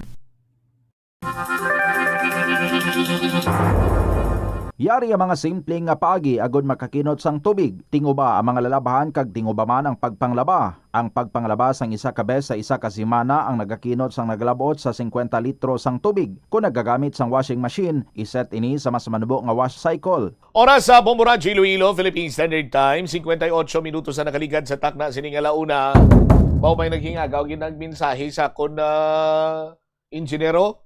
Ang balya sinya ti ang mga tax na amo man ang kinanglan sang gobyerno ta para maghulag mga proyekto. Wala ko lang yung padasa gin padayon basa engineer gin delete ko na lang dayon. Oh. Magkita kami ni karon sang nag-text di sang nag-message sa akong pakapihan ko na lang isa. Tilawi biyang sabor sang kape sang taxpayer. Check na si Bombo Jomar Villa. Direktamente sa may area sa Ingo Paz. Kung sa diin dira karon hiwato ng aton siniyang barangay draw sa Buena Mano Salvo Year 20 promo sa aton sining mga kasimanwa, no? Ahina ginang signal dito. Hambala si Kap Loconda. Kap, makonek ko na sa wifi mo. Anyway, sa aton sining mga kasimanwa, kung medyo bisa-bisaan sa number ya lang, engineer, kita. Anyway, ara naman dira, ang aton sining mga koptan mga Bombo reporters, kaupod ang mga koptan naman aton sa maing karon sa Star FM Iloilo. And of course, aton sining mga officers dira, no? Ang ara man dira sa karon nga magatambong kag labi kag labaw sa tanan, ara dira ang Food and Drug Administration representative. O para nga mapasiguro nga lehitimo ang aton sini nga ginapatigayon nga draw. Why isang hukus-pukus, why isang sang magic ang matutuod sini nga nagapasakop amo man yang nagadaog dira eh. Why siling nga may naglabay lang to binanggaan mo kaptining subreo kay picturean nga namon, videoan nga namon nga ikaw winner kag ulo interviewon dira. Why kunti ang mga matutuod sini nga nagapasakop gidya. Amo man ining mga nagadaog kung why kay mo nagapasakop hindi ka man magdaog eh. Tamo lang na kasimple. Amo na ganing hayag nga sekreto. Damo alam bala entries mo nga ihulog, pasakop ka, damo nga entries hulog, kaya dako man ang imo sini nga tsansa magdaog. Kapisan gid lamang kapital sila diri mo. Sa aton sini magkasimanwa. Standby sa aton sini magkuturan hingagawon tani. with bisan lipot lang with the Bombonjo Maravilla sa area sang Ingore sa distrito iya sang Lapas. Hina ginang signal. Sige lang, wag gid sang problema. Chindihan ta na. Anyway, standby na kamo sa kapon lamang program. Kaupo naman sa kay Tita Regine. Iban nga mga balita kag impormasyon tugyan aton sa iban Sinimanus Public Affairs Program sa Bombo Radio Iloilo. Ini mo lang ni mga kurman, Bombo Chama Blanco Vergabilin sa imo sa mananay nga hapon. May God bless us all. This is Bombo Radio Philippines, the #1 and most trusted source of news and information, Basta Radio. Bombo! Kabombo, yari ang isa ka energy saving tip nga dapat may baluan mo. Sa opisina, mas maayo nga ibutang ang mga lamesa nga ginaobrahan malapit sa bintana para sa natural light. Buksan man ang mga blinds agod nga hindi na kinahanglan nga magpasiga pa sang suga. Sigurado nga makakinot ka sang kuryente. Kung ikaw isa ka chess lover, yaring pila ka brain benefit sa paghampang sini. Kag kung wala ka nagahampang sini, umpisahin na. Sunod sa pagtuon ng paghampang sang chess, makabulig likaw sa Alzheimer's disease. Bangod ang utok nagatrabaho kaangay sang muscle, nagakinahanglan ini sang exercise agud mangin healthy kag malikawan ang injury. Magluwas diri ang paghampang sang chess ang nagapa-improve man sang concentration, memory, creativity, kag problem-solving skills kag napamatud-an man nga nagapaalam. Paano ba lamang kalikaw sa aksidente sa dalan? Yari mga tips nga dapat tandaan sa tion nga nagamaneho. Una, likawan ang masaming nga pagsaylo sang linya. Ang swerving o kung pagsaylo sang lane sa isa ka delikado nga maneuver nga masabi ginatunaan sang bunggo anay. Kung himuon ini, siguraduhon nga may bastante ang oras kag espasyo. Ikaduha, i-check ang blind spots. I-check ang mirrors kung clear ang alagyan. Magbalikid o kung maglantaw sa nagaagi sa ibang nga anggulo agud makasigurado nga maathag ang alagyan. Ang responsable nga driver ang masaming nga handa sa anuman nga aksidente. Kabahin na sang pagkaresponsable ang pagkuha sa nga insurance agud masigurado nga may peace of mind sa dalan. Ini nga pahanumdom ang ginadulong sa imo sang the #1 and most trusted radio network in the country, Bombo Radio Philippines. Basta Radio. Bombo! Kabombo! Yari ang isa ka energy saving tip nga dapat mahibaluan mo. I-off ang suga sa wala ginagamit nga lugar.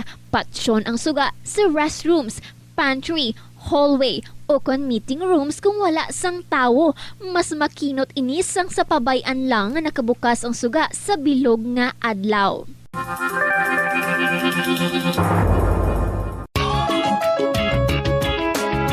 Yari ang isa ka praktikal nga pamaagi agud makakinot sa paggamit sang tubig. Pag-usar liwat sang tubig. Kolektahon ng tubig nga gingamit sa pagpanglaba o kung ang tubig nga nagatulo gikan sa aircon. Pwede mo ina magamit sa pagpanglimpyo sa salog, pagflash o kung pagbunyag sang tanom. Ang tubig nga abi mo wala na pulos, pwede pa yagali nga makabulig sa imong palibot.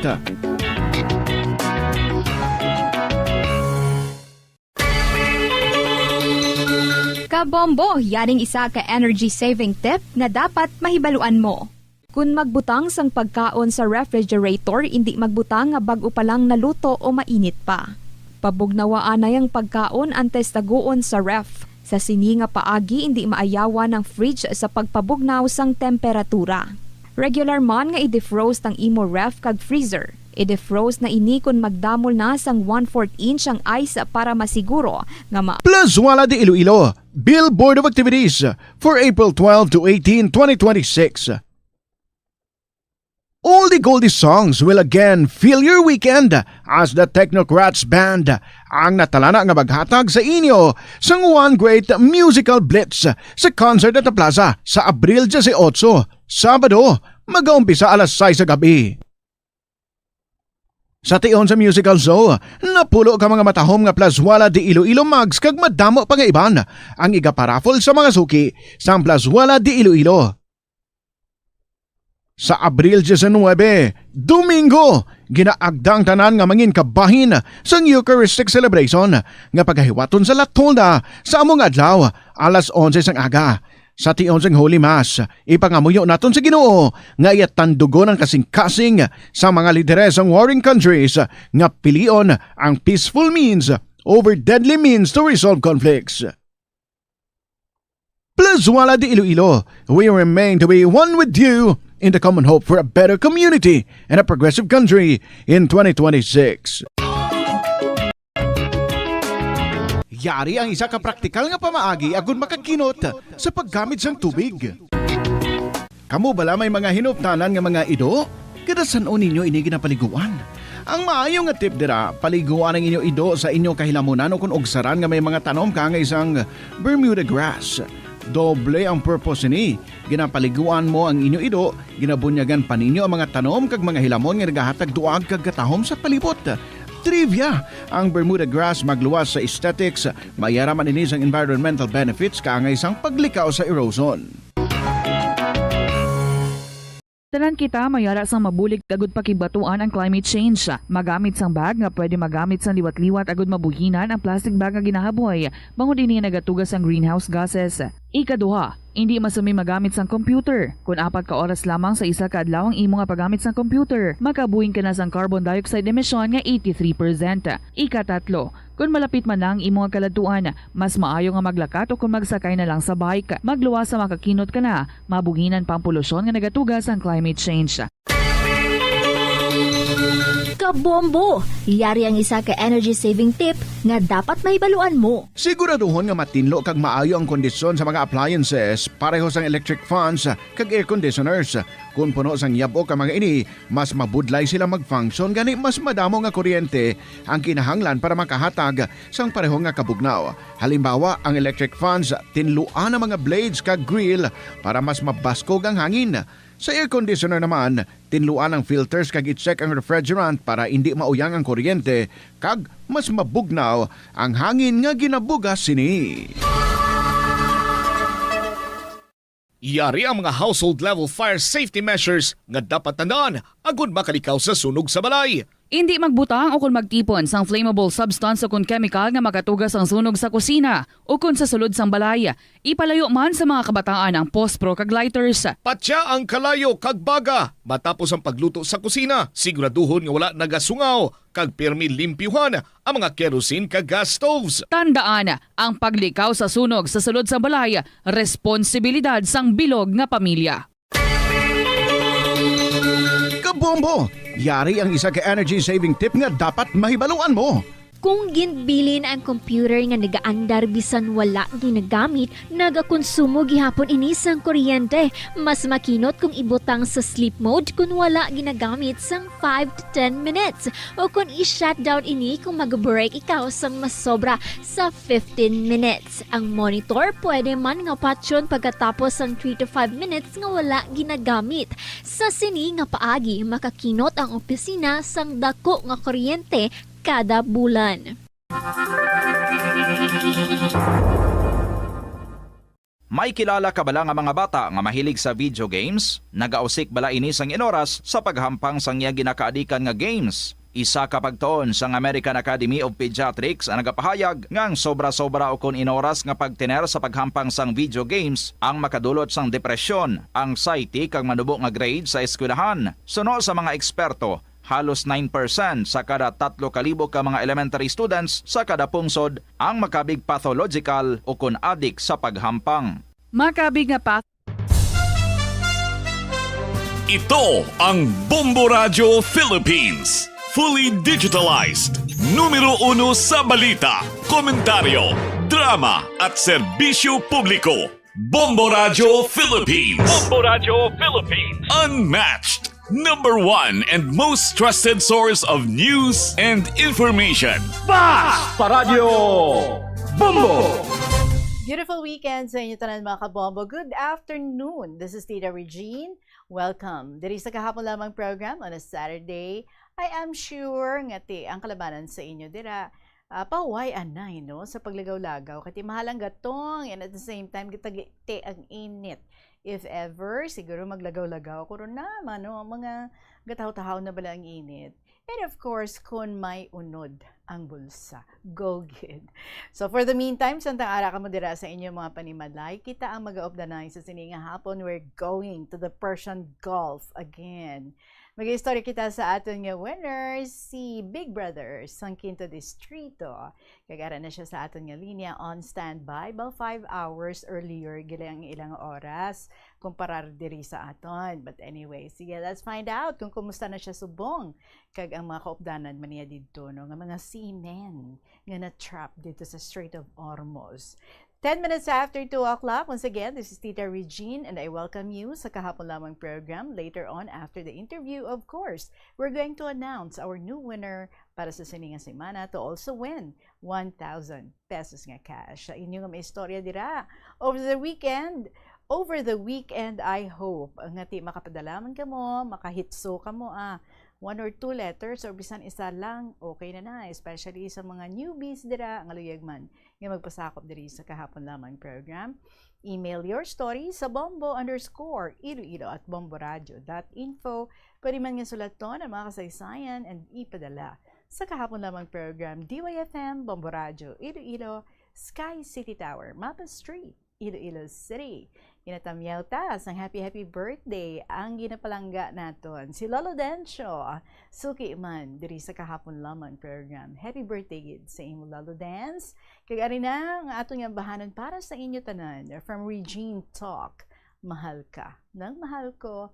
Good afternoon sa liwat, ka-open ninyo si Tita Regine para sa Kahapon Lamang program.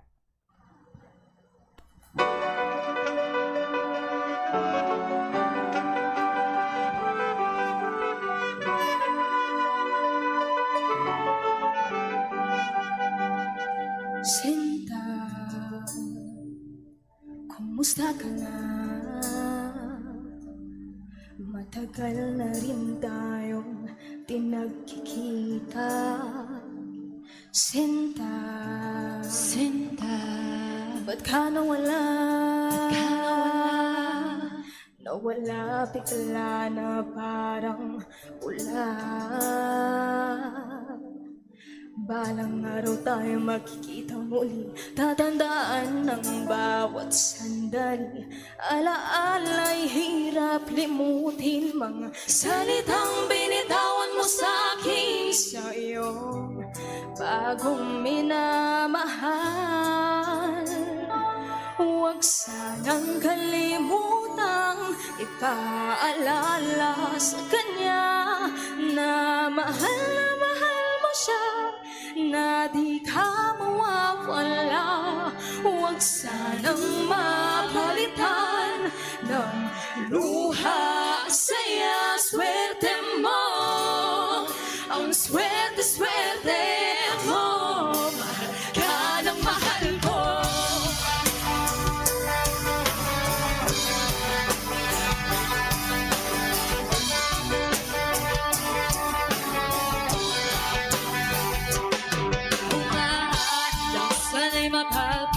Ng isa pang pagkakataon, isang segundo, isang minuto, isang segundo, isang minuto.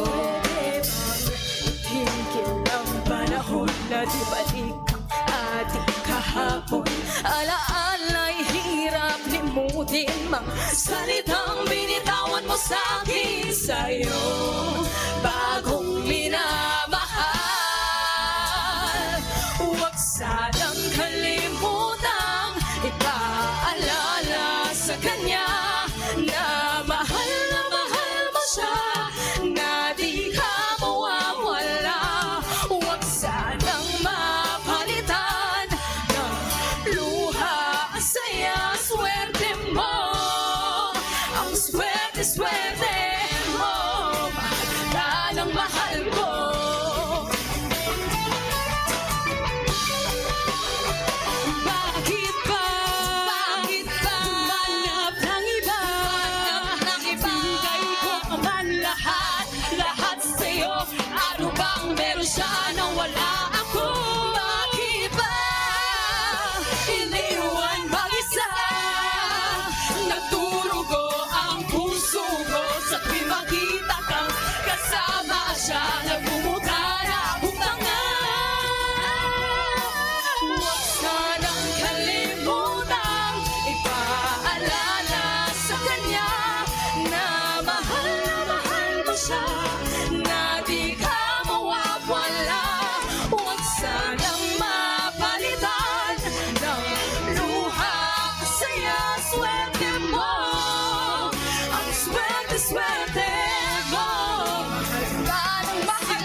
Mahal ka ng mahal ko by Regine Talk about speaking of maswerte.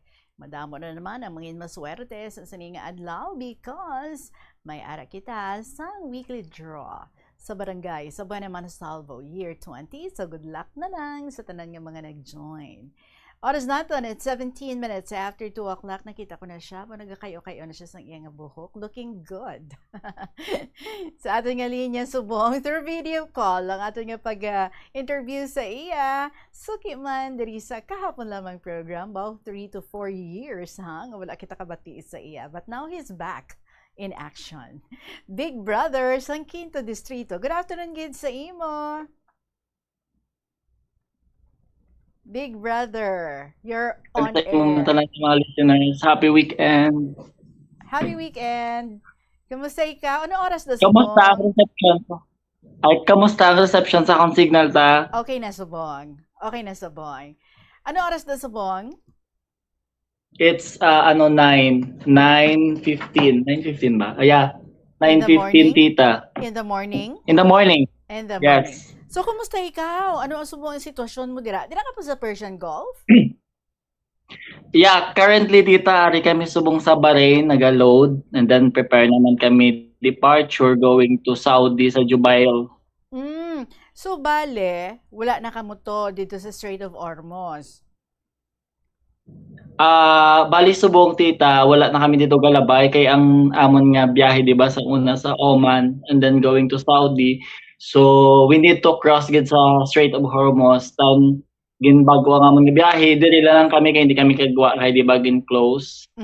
So hopefully base sa mga next day makagwa man kami kay di ba may ceasefire.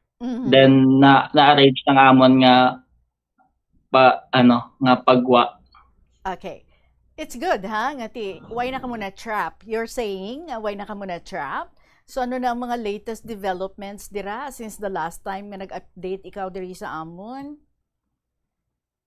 So, as of now, since nag-ceasefire sang 14th, April 14, wala na sang mga missile, wala na sang mga bombing, wala na sang mga alarms.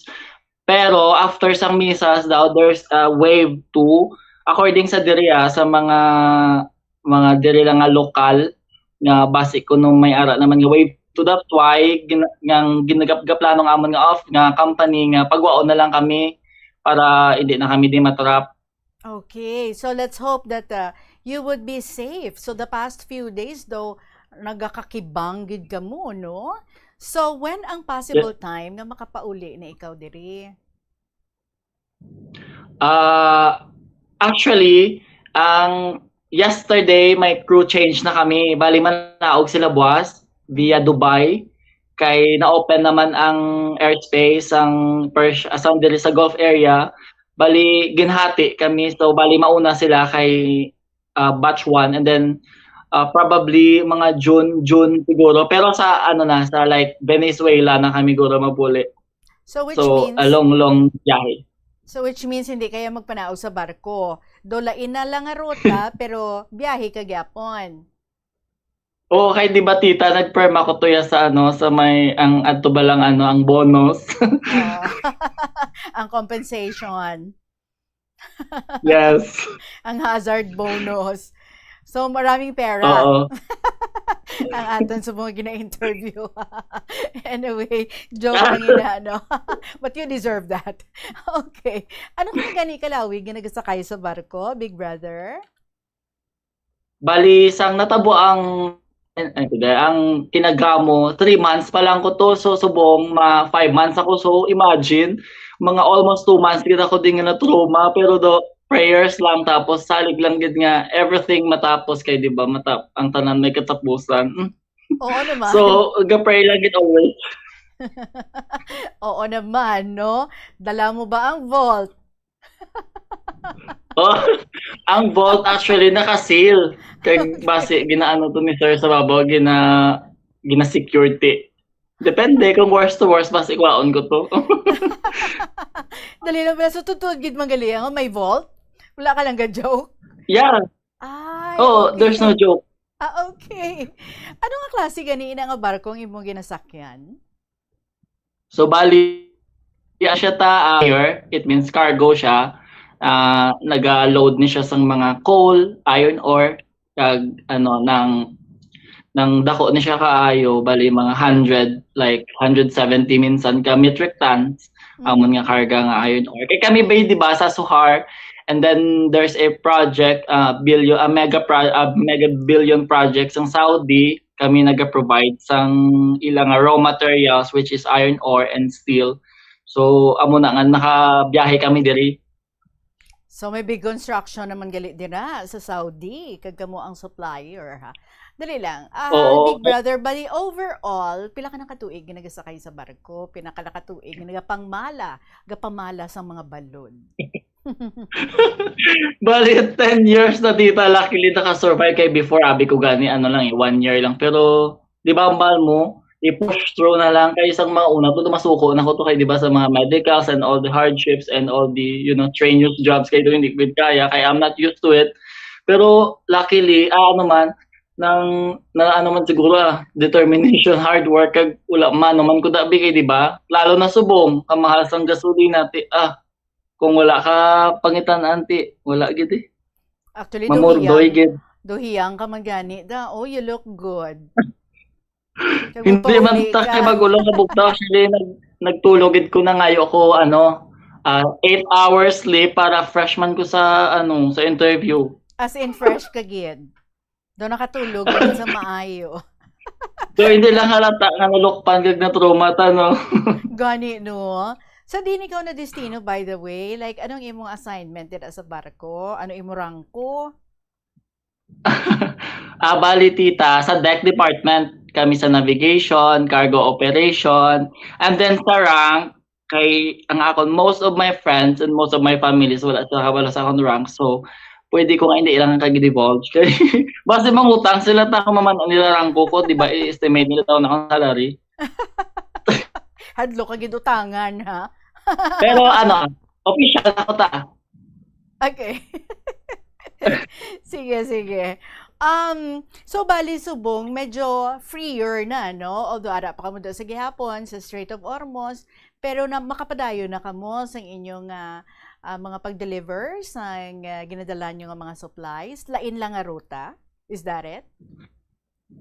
Subong tita, same route pa rin, same route man kami gapon as before, di ba? Biskan naga-gera, go pagid kami bisan wala GPS, naga-jump, man kami gapon ba, inland, mata-mata lang namon do ang sa mga inland, bala sa ato, inter-island, amo na naubra namon, kaya di ba 12 hours lang, inang matulog ka dito sa Bahrain, kag bugtaw mo, Saudi na.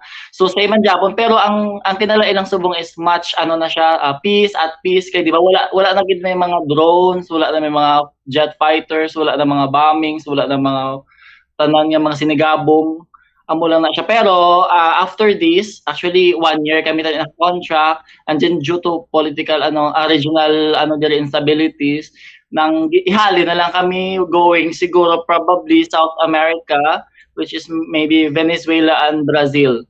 So para makaligaw kami. So it's good siguro probably namin ang tulog mo da, pero istoryahi ka magtubi sa tunga-tunga ginto amidst sang paglupok gito sa inaway dira. Ano nga kakibang ang imo nga ginbatsyag kag ang makaupdanan mo man dira? Grabe tita. Actually hindi mo siya sa una di ba I used to watch lang sa mga movies, sa mga mabasa ko lang dapat before gina-ask kami na mag-sign on, ginabalan kami nga kung okay lang sa imo nga mag-travel sa mga pirate zone.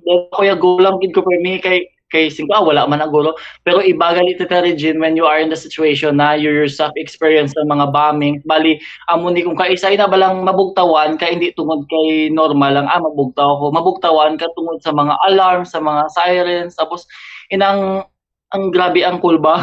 Tapos kung kaisa gani ang akon nga mga upod nagatulog na nasa mga alleyway, hindi na sila magtulog sa kabina sa upper kay once nga ma-strike or maigo ang amon nga bridge or ang amon nga accommodation, so mapatay or let's say matamaan din sila ba. So kung dito sila magtulog sa dalo, may tendency pa nga hindi sila maigo sang debris. Tapos ang amon tulog dita mga 1 hour lang na hindi na tuloy-tuloy kay nga alarm siya hour by hour. So pag alarm sigabong dasun, may nilupok naman lalo na diri sa mga bases ng US sa may Bahrain, and even nga nagalavigate kami sa tungasang dagat, nagalabay lang na ang drone tita. So what if mahulog bi ang ang debris or matamaan ka mo sang drone, wala gid. Tapos may harapan nga times nga gamay lang nga lagpok bala nga ang pertahan gali or ang mga bagay nga nagahulag due to sa tagilid sang barko or mag-alon. Grabe dito sa tangkula bala inang inang basta hindi ko gina-explain kay first time ko lang bay na trauma nga para sini, pero hindi lang gidalata kay grabe ako nga nga pangamuyo. Tapos siling ko pabakuron ko na ni kay ang aside from prayers kay sa akon nga communication sa friends and families, wala naman ko sa ligang iban ko ni akon kaugalingon. Kagamon man we nagatalk kami sa isa, and then ang akon nga mga upod may mga mental health issues na emotional dysregulated. Tapos inang gusto nila magpuli, dira mo gimaman ang balang nang grabe ang epekto gid sang war. So how much more gali dito sa lupa kay kami gani. Luckily ara pa kami sa dagat, hindi kami ang target, di ba? So what if pagit ang dito sa mga lupa? So meaning you're still luckier, no? Compared sa mga OFWs naton dira nga ang iban na ginakibanggid kay ang posibilidad bala nga during airstrike maigo gid sila. So this is the first time in 10 years na pagsakay mo sa barko nga na-encounter mo ang amo sini nga sitwasyon. So paano mo gin-manage ang mental health, ang stress? Paano? Di ba? Ginamanage ko prayer lang gid ko yata nga Lord nang ikaw lang gud bahala sa akon. And then constant communication sa families and friends, yung mga good vibes lang. Bamod na ang good thing lang dire kay ang internet, although nga ang amon nga internet provider again black kay di ba US based ang amon nga provider, nagkuha kami sang local nga internet. That's why maka-scroll maka-internet makaamon. Tapos prayer lang gid siya, tapos pangamuy lang gid day by day nga dapat Lord nga hindi lang gid wala matamaan. Tapos lucky lang gid kami diri kay ang food, ang supply sa tubig enough sa kay I heard sa iban nga mga vessels wala na sila even mga panakot, mga bumbay. So amon niya okay lang kay damo pa food, tapos amon na. Tapos kaon lang gid stress eating. Tapos sang time nga nakitaan ko ang bonus nga 6 digits, doon nadula siya ta. Motivation, 6 digit na bonus. Money. Pero sa joking aside, kidding aside, grabe kita ang amo na nga dira kay Mambal nga no such amount of money nga maka-solbar sang imo nga trauma nga mabatyagan kay ang ako personally, kag sa ako mga upod, lalo na ang nag-refuse to sail, lalo na ang mga naka-experience ang post-traumatic nga mga experiences, ang compensation hindi siya enough sa future nga mapabilin sa kumbaga ang post-experience bala kag ang traumatic nga matuga sini nga experience kay hindi siya gid kumbaga do hindi gid siya hindi gid siya ka remember do siya bad dreams. Because ka-uncertain no sometimes kag sang mga hitabo. So paano kamo nga ginaprotektahan sang inyong company kag sang inyong man nga kapitan samtang ara kamo dira? Like ano mga safety measures nga inyo nga ginahimo? So bali ang company may constant sila communication, hourly or naga-updates kami dito sa ila, and then aside from financial support nga amo tong compensation namon as per IBF na make sure nila nga ang food, ang supplies, ang tanan, and then may mental health man sila help, like nag-contact sila sa mga psychiatrists nga man sa amon nga mag-consult. And then ang ginapasalig man kami nga kung mag-open na ang naga-refuse to sale, pwede nakapuli. Tapos wala kami ginapatrabaho actually, ginalimitahan lang ang pagwa namon, like ang mga emergencies lang or ang mga necessary nga mga jobs lalo na sa deck. Amo na diri lang kami sa accommodation kay mas safer diri sa sulod compare mo sa gwa. So amo na siya. So subong nga may ceasefire, most probably do okay na ang hulag-hulag nyo, ang tulog nyo, no? Oo, okay na. Okay na gid siya takay nga wala nag-alarm. Tapos maka-TikTok na kami. Tika mo na sa TikTok na pang post mo. Oo, kaso gimbawalan kami abi subong nga to post anything kay para sa security and naka-assign kami bisang So Kinagayhom gid ko sa hambal mo nga gina-record mo ang tapos nagasyagat-syagit ka ang ending nalipatan mo nga i-on. Wala mo gali na record. Kami bali kami ng maneuvering, bali paabot kami sa puerto. Diri man sa Bahrain it's I think it's 4 a.m. in the morning. So tapos na namon actually sang dikit tapos ang piloto, siya pilot sang kaman sa mga lineman sa dalom nga i-delay bisan 5 minutes lang kay may paabot yung missile to sa amon niya wala lang kadugay nagsigabong to siya nagsigabong sa like mga around 50 meters lang guro sa amon forward tapos kagadugay-dugay wala ako nag-expect nga ang sa amon nga pupa which is sa aft station do fireworks saya nga lang which is ginsend ko to ang amon to tapos interception sang drones tapos naga-video ako hambal sang amon nga kapitan video para para may evidence kita kagdugang sa aton nga kwarta char ng video mo tapos saka saka excited kag saka kulba ko man abi ko na video ko na sir okay na gali kay wala ko napindot ang record button niya pero kagka next hour sa kulaton ko lang sir kay may-ari man and then that whole night that whole day wala gid kami tinulugan tita grabe gid once nga maglupok bay sa may maglupok sa may amon nga palibot bala nagaano gid siya ang vibration ang dust nagakadto gid sa amon nga barko so grabe gid ang bala ang kung kaysa gid hindi mo ma-expect nga naka-survive ko na-survive namon ang moto nga phase pero hindi panikiyang ba nila kuno ang second wave much pagid delikado pero let's not hope lang nga magtabo let's hope no nga ti mapaiway ina that's what we have been praying so nagamask ka mo dira sa may barko sa nagalinok panay gamas kami tita gamas kami kay kay due to our cargo nga dusty we need to wear mask tapos ang ang smoke kag ang mga aso so kita nagidamon magmask kag personal protective man naman pero all throughout nga nagakatabo bali open ang communication nyo sa family nyo sa mga friends nyo nagka-communicate ka mo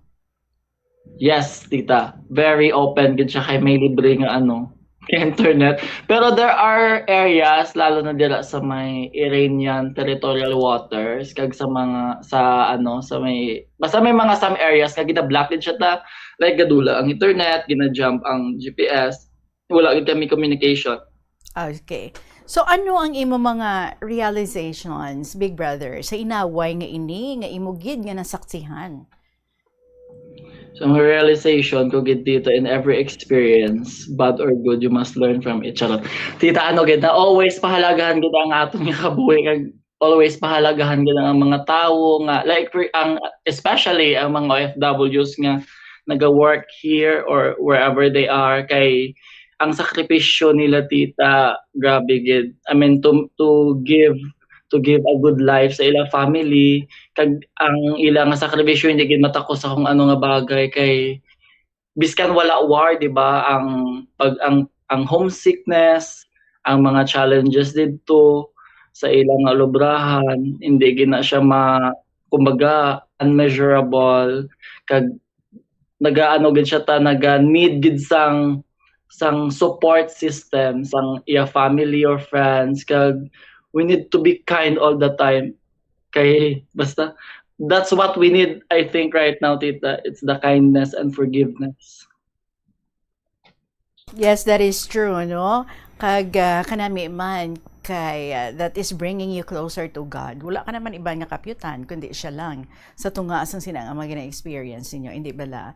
So bali ini mga sacrifices kag mga OFWs, ang mga seamen ang imo gid nga na-appreciate sa subong. So ano yung mga panugyan sa mga families, sa mga friends, sa ini nga mga OFWs kamo nga ara gidira sa Bongno nagapangatubang sa sining sitwasyon? So ang mahambal ko lang no, ako I must say I'm lucky enough I have this very strong support system. Kag I have this Mosangs friend nga always nga naga-update and they always give me good vibes and positive thoughts. Kag mga chismis, basta positivity lang, basta wala lang gasira sa ibang nga tao. And then sa mga family no, always gid dapat always nyo kamustahon, always nyo gid tagaan sang motivations kag kag good vibes, mga good results ang inyong mga utod or family nga araw sa abroad kay sa amulan ni nga mga simple nga mga action, simple nga mga bagay, dako na ini ang mabulig, mga kapahagan-hagan sang ilang kasubo, makapahagan-hagan sang ilang kakapoy sa ilang mga tagsa-tagsa nga obra. All right, so maybe right now ang imong family and your friends are listening and hearing you nga account diri sa aton sa imong inagyan kag ang imong current nga situation dira. Ano liyag mga ibilin nga mensahe sa family mo kag sa tanan mga pamilya sa mga kapwa mo Pinoy nga ara dira kag apektado man sa sining giyera sa tunga sang Iran kag US? First of all sa tanan sa mga Mosangs, so mga friends, hello. Hope all you are all safe. Ako siguro tita, I must mention akong mama and papa, akong parents nga now ara na sila sa heaven. I made it. Dumaybi ko ba?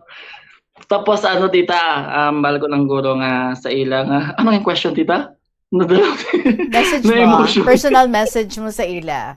Family mo, friends mo, kag sa iban man nga mga family, sa makaupdanan mo dira. Okay. Nga, sa akong family, personally, okay lang ko dia. I know it's not okay, but sometimes it's better not to be okay. Sa akong family, don't worry. Kay di ba communicate man ko always, as always, and always open sa akong situation diri and wala naman kung mamagay na private ko man sa. Pero sa mga family, always kamustahon lang gid ang inyong mga utod or mga ginikanan. Kag always pahalagahan ang tanan nga mga sakripisyo nga ilang nga ginaobra sa diri, kung ano man nga mga bagay ang natao nila sa inyo, always gid i-treasure kay ang ina nga bagay wala lang ginwa sa madali. Ang ina nga bagay bunga sang ilang sakripisyo, pawis, dugo kag tanan nga para lang may mga tao sa inyo nga manami nga kabuhi sa future. So always spread love lang gid always, and so dapat ang aton nga always nga nga i-believe in, always implant in ourselves that this world can be changed by planting seeds of love and acceptance. All right, very well said. Well, we accompany you with our prayers and ang mga churches diri, ang mga communities diri, we are all praying for your safety. Ang mga OFWs naton dira, kag kamo nga mga seamen, and especially for this war to end already. Madaming salamat sa imo nga oras sa pagbaton sa aton nga call dira sa imo, and we'd always be praying sang safety ninyo. And salamat sa mga stories nga imo ginapadala diri sa aton. We have already read about sa panaw na sang imo nga amay. It was so touching nga wala ikaw kaabot na wala ka mo nakakita ay. You said, ara kaya sa kalawakan, samtang ginaguro na ang imo nga amay. But anyway, thank you so much, Gid, and we would be expecting more stories coming from you, and we hope nga mag-end na, ang ini nga gera, kay tanan man kita, dari sa kalibutan, apektado, Gid. Salamat, Gid, sa imo, Big Brother sang Quinto Distrito. You still have something to say? Thank you man Tita Reg, kag thank you man sa time, kag sa time nga pagbasa mo sa akong sulat kanina ma-share ko man at least sa amo ni nga paagi kumbaga nag-lessen man ang akon nga burden dili or ang akon nga nabatyagan kay di ba pag-share Muna sa akon nga way nga mapa-okay man akon nga mental health. And I would like to greet gali tita sa akong mga friends, sila bibi nga akong families dira sa 5th kay sa tanan nga nagalantaw. Keep safe always and have a nice day po. Would you like to mention ang imong family? Ano apelyido nyo? Din ninyo lugar? Hindi naman. Sa Barotac Viejo Galita. Sa Okay. Paguntalan family and then sa Palmes and then sa akong friend si Che and then sa Haro si Tita Janet nagpa-request ng message.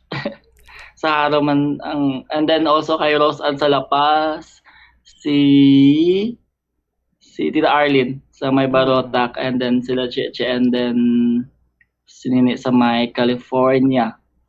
And then sa friends ko gali ara sa Venezuela Sean. All right. Sige. Well, I know you are richer by 6 digits sa imong extra bonus dira.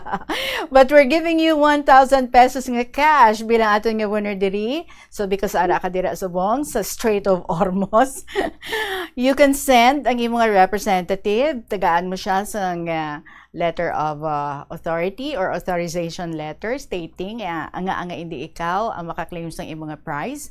And then ipa-xerox niya ang imong ID, so isend mo man sa iya, maybe through email lang kamo.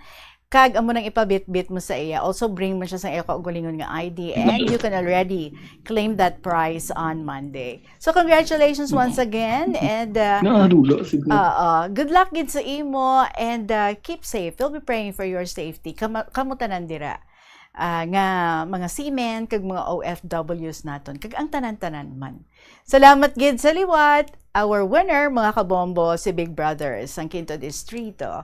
Oras naton, it's 2:43 in the afternoon. We still have time to read letters na sini nga hapon. So sa pagpanumbalik sa kahapon lamang program, we'll be giving you stories nga ginpadala diri sa KLP. Kaupod sa ninyo sa gihapon, si Tita Regine. May kilala ka bala nga mga bata nga mahilig sa video games? Nagausik bala ini sang inoras sa paghampang sang iya ginakaadikan nga games. Isa ka pagtuon sang American Academy of Pediatrics ang nagapahayag ngang sobra-sobra o kun inoras nga pagtiner sa paghampang sang video games ang makadulot sang depresyon, anxiety kag manubo nga grade sa eskwelahan. Suno sa mga eksperto, halos 9% sa kada 3,000 ka mga elementary students sa kada pungsod ang makabig pathological o kun addict sa paghampang.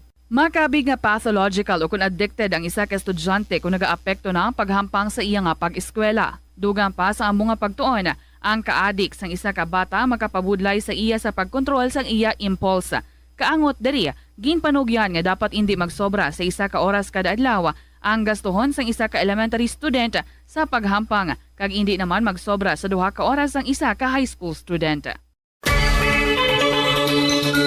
Kabombo, yaring isa ka energy saving. The Farmer's Bazaar, your traditional public market with the touch of Plazuela Dos, ang isa ka lugar nga gintukod sa tion kag sa kasagsagan sa COVID-19 pandemic nga may tinutuyo nga maghatag sa imo sang safe marketing experience. Subong nga ang COVID-19 hindi na gid man dako nga pamahog kag nagapakadto na kita sa next normal. Rest assured nga ang Farmer's Bazaar will further evolve agud nga magpadayon sa paghatag sa inyo sing satisfying marketing experience. The Farmer's Bazaar sa lower level, tara na pahamtang ang fish, poultry kag meat section para naman sa inyo mga kinahanglanon nga prutas, utan kag iban pa, magbisita sa upper level pinaagi sa paggamit sa hagdanan o kon sa pagkadto direkta sa parking lot. The Farmer's Bazaar, your traditional public market with the touch of Plazuela Dos.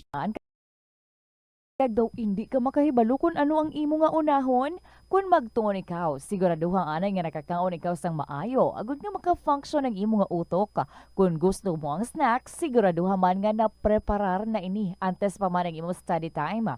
Bangod basi, mawili ikaw sa pagkuti sang imo nga pagkaon kag ma-distract ikaw sa imo nga tulunan. Siguraduhan man nga tapos na ang imo nga olobrahon sa sulod sang balay para nga makalikaw sa interruption kag para sigurado naman nga maka-relax ikaw kung matapos mo na ang pag-review. Ini nga pahanumdom ang ginadulong sa imo sang the number 1 and most trusted radio network in the country, Bombo Radio Philippines. Basta Radio Bombo! Kabombo, yaring isa ka energy saving tip nga dapat mahibaluan mo. Paggamit sa mga energy efficient nga mga appliances agud makakinot sa kuryente. Ang simple nga pagkinot sa konsumo sang kuryente may dako nga kontribusyon sa pagpahaganhagan sa operasyon sa mga planta nga nagagatong sang fossil fuels agud makaproduce ang enerhiya. Ang sobrang nga paggamit sang fossil fuels ang may kontribusyon sa climate change. Kung magbakal sang appliances para sa sulod balay o kung sa opisina, mangonseho gid sa dealer kung sa diin ang mas makakinot sang kuryente. Makabulig man ini sa imo nga makakinot sa balayran sa kuryente. Sa eskwelahan, ang pag-practice ang good manners and right conduct ang makabulig sa paghimo sang positive, respectful environment para sa pagtuon. Nagapakita ini sang pagtahod hindi lang sa mga manunudlo kundi mangin sa imo mga classmate kag sa school community. Mag-abot sa eskwelahan on time. Alas 2:47 ang atong nga oras and we still have time to read few letters nga mga short lang. So here's one from Aris Girl, Sangimaras. Dear Tita Regine.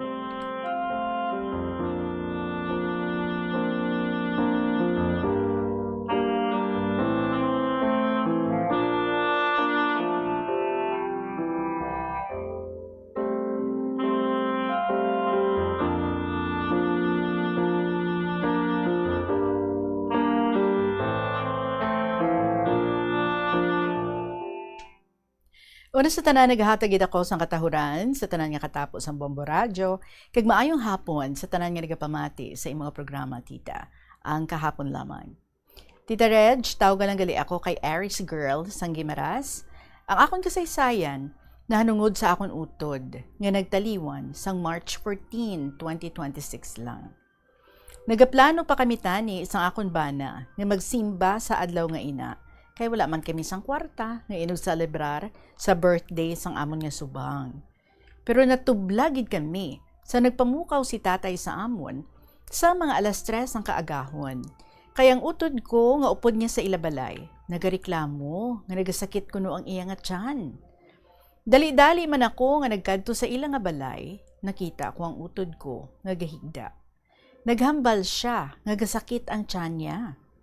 Ang laom ko tita, nga wala lang siya natunawan sang ginpanyapon niya kay buo pa nga kadyos kag hinikwa ang kapayas ang sasuka niya. So nagpuli ko sa balay para mag-ilis kag hambal namon ni tatay. Idalon na lang namon sa hospital. Pero wala pa kaabot ang rescue. Gintabangan na siya. Pag-abot ko sa balay ni tatay, ginaalay-ay na siya ni tatay nga nagapalunoy na lang. Wala na siya nagasabat kung tawagon ngalan niya. Kadugay pagid magabot ang ambulance, tita. Pag-abot sa hospital, nangitom na ang iya nga mga kuko, tita Regine. Kadasi gani sang hitabo, tita Reg. Hindi ako kahibalo kung ano ang himuon ko, tita. Galibog ang ulo ko kung ano ang una ko nga himuon. Sang pagkabalo ko, nga ang utod ko, wala na. Maayo lang kay ara ang bana ko nga nagaalalay sa akon kung ano ang buhaton ko. Kabudlay tita, kapinagid kung wala sang kwarta nga ginauyatan. Ginpabalo ko man ang mga utod ko nga ato sa Manila, pero daw bali wala lang sa ila. Maayo lang gani, kay ginpadalaan kami sang bayaw ko tita. Amo ato ang nakabuligin sang dako sa pag-process ko sang death certificate sang utod ko. Kaya nagapasalamat man ako sa mga pakaisahan ko nga ari diri sa amon kay nagbuligid sila sa pag-asikaso diri sa balay. Ginhambalan lang namon ni banahon si tatay nga diri lang ihaya sa balay ang utod ko kay tama kakitid didto sa kamalig nila kag malayo pa sa tubig. Tita Reg, sa bulig sa mga kaparentihan ko kag mga kabayawan ko, naplastar namon sa matawhay ang utod ko. Pero halos tanan napanguyuan ko man sang bulig, tita. Halin kay Mayor, hasta sa kay Kong. Sa kaluoy sang Diyos, napalubong namon ang utod ko, tita. Madamo patani ako sang isaysay sa imo, tita Regine, ugaling daw nagasarampok na ang mga letra sa panulo ko. Gani diri ko na lang danay tapuson tita. Madamo inyo salamat sa imo pagbasa sa ako nga kasaysayan. Sa liwat, tawag lang ako kay Aris Girl sang Gimaras.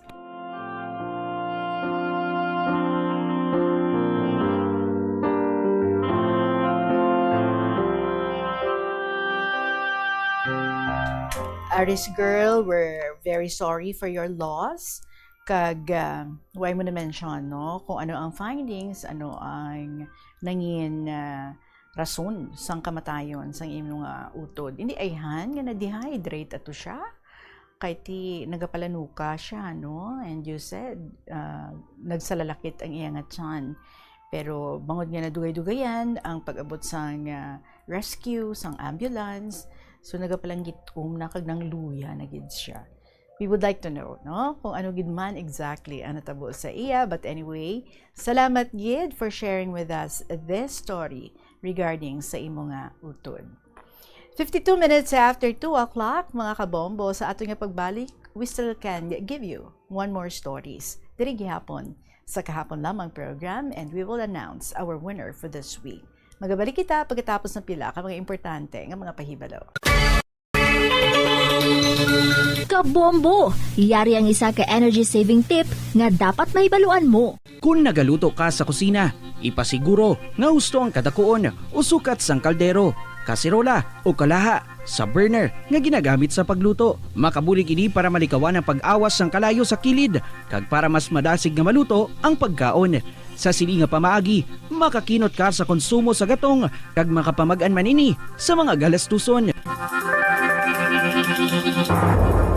Mas na namian bala ikaw magtuon sa balay ipaanggid sa eskwelahan nga madamo ang tawo? Isa ka panugyan para epektibo ang pagtuon sa balay, amo ang pagpangita sa designated area agud nga matiniran kung ikaw nagasulat, nagabasa o kung nag-review.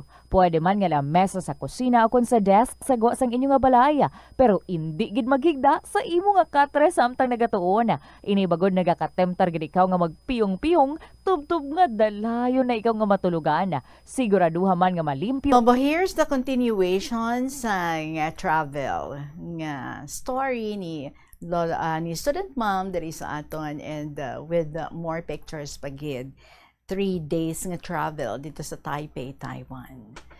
Dear Tita Regine.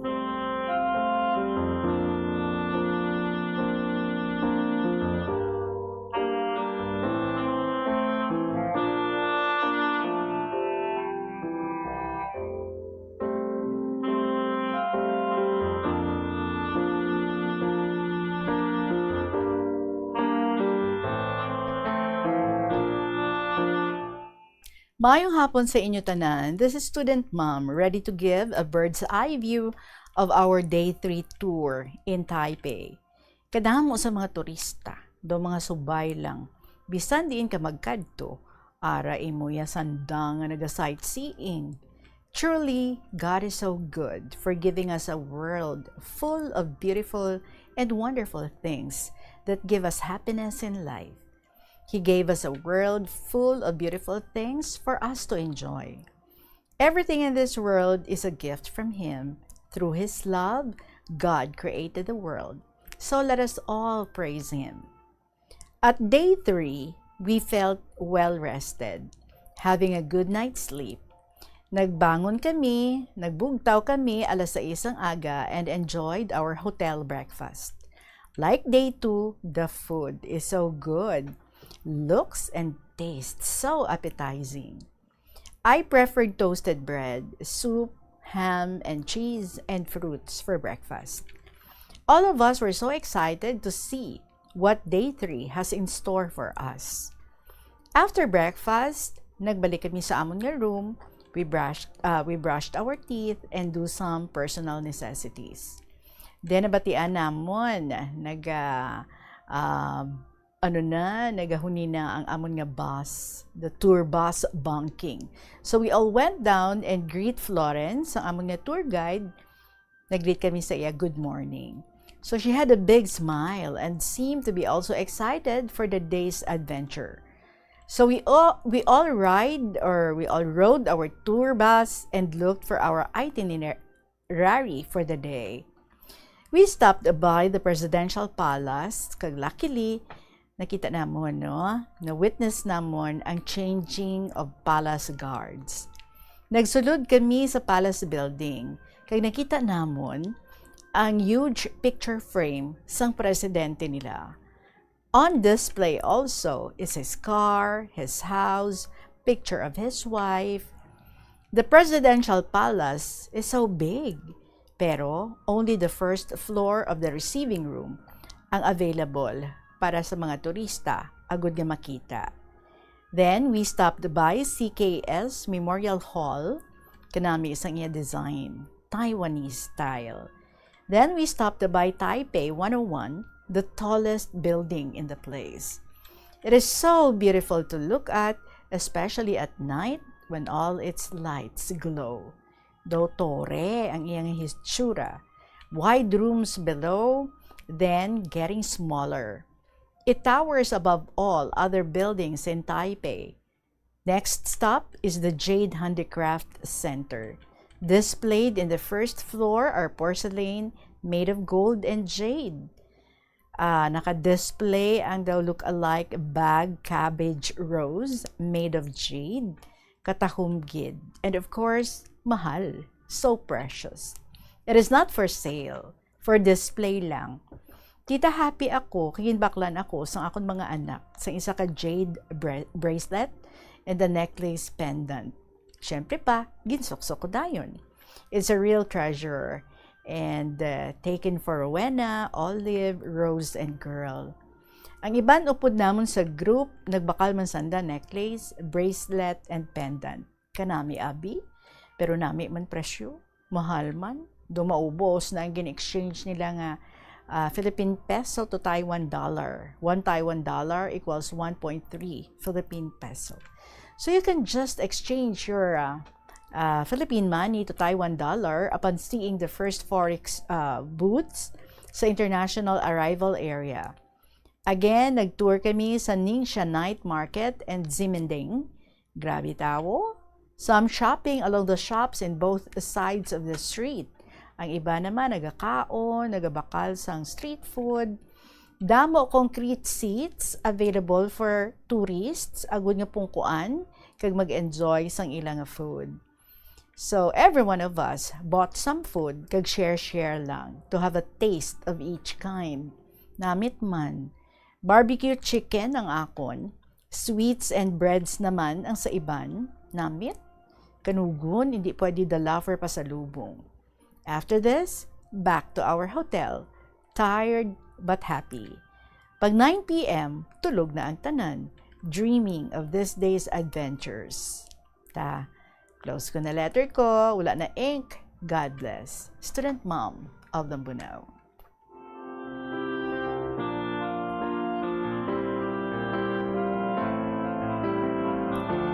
And we would like to show the two pictures na gin-share diri sa aton ni Student Mom. Nakaangay man sang kahapon na gin-show natin, but this time lain naman ang ilang attire. And of course, ang mga pretty sa ila. Colorful ang mga attires. Wow! Do mga Taiwanese na kamo ba? And showing it sa mga faces ninyo that you're having a great time. I'm sure very memorable ini para sa imo, Student Mom, and of course sa imo 4 daughters nga nakalagaw kamo, nga kompleto kamo nga 5. So more travels like this in the future. Salamat gid sa liwat, Student Mom of Lambunaw. Salamat man sa mga pictures. Exactly 3 o'clock, mga kabombo. Thank you, gid, sa tanan naton dira nga mga letter senders especially, and of course, sa mga listeners naton. And to those nga may ara man nga mga istorya, kagaluyag man nga mag-share sa ining mga istorya diri sa KLP, lihog na lang. Email nyo ang mga kasaysayan ninyo sa bombo_iloilo@bomboradio.info or sulaton ninyo and then ipadala sa kahapon lamang program DYFM, Bombo Radio Iloilo, Sky City Tower, Mapa Street, Iloilo City. Before ako mag-announce ang ating nga winner, magasunod na of course ang mga dramas naman nga inyo ginakakunyagan every afternoon, Tuyang Ermitanya, Provincial Jail, kag ang Dear Diary. So once again, thank you sa ating mga letter senders for this week and sa iban pa nga mga suki naton nga mga tagsulat diri sa KLP. Salamat, you are growing. Congratulations sa ating nga winner to be interviewed next week and to win 1,000 pesos in cash. Aris Girl, Sangimaras. Once again, ang ating nga winner for this week, Aris Girl, Sangimaras. Mga kabombo, madamo inga salamat sa inyo. I'll be back again on Monday, so let's enjoy our weekend sa gihapon ininyo nga alagad. Si Tita Regine para sa kahapon lamang program. Good afternoon and God bless.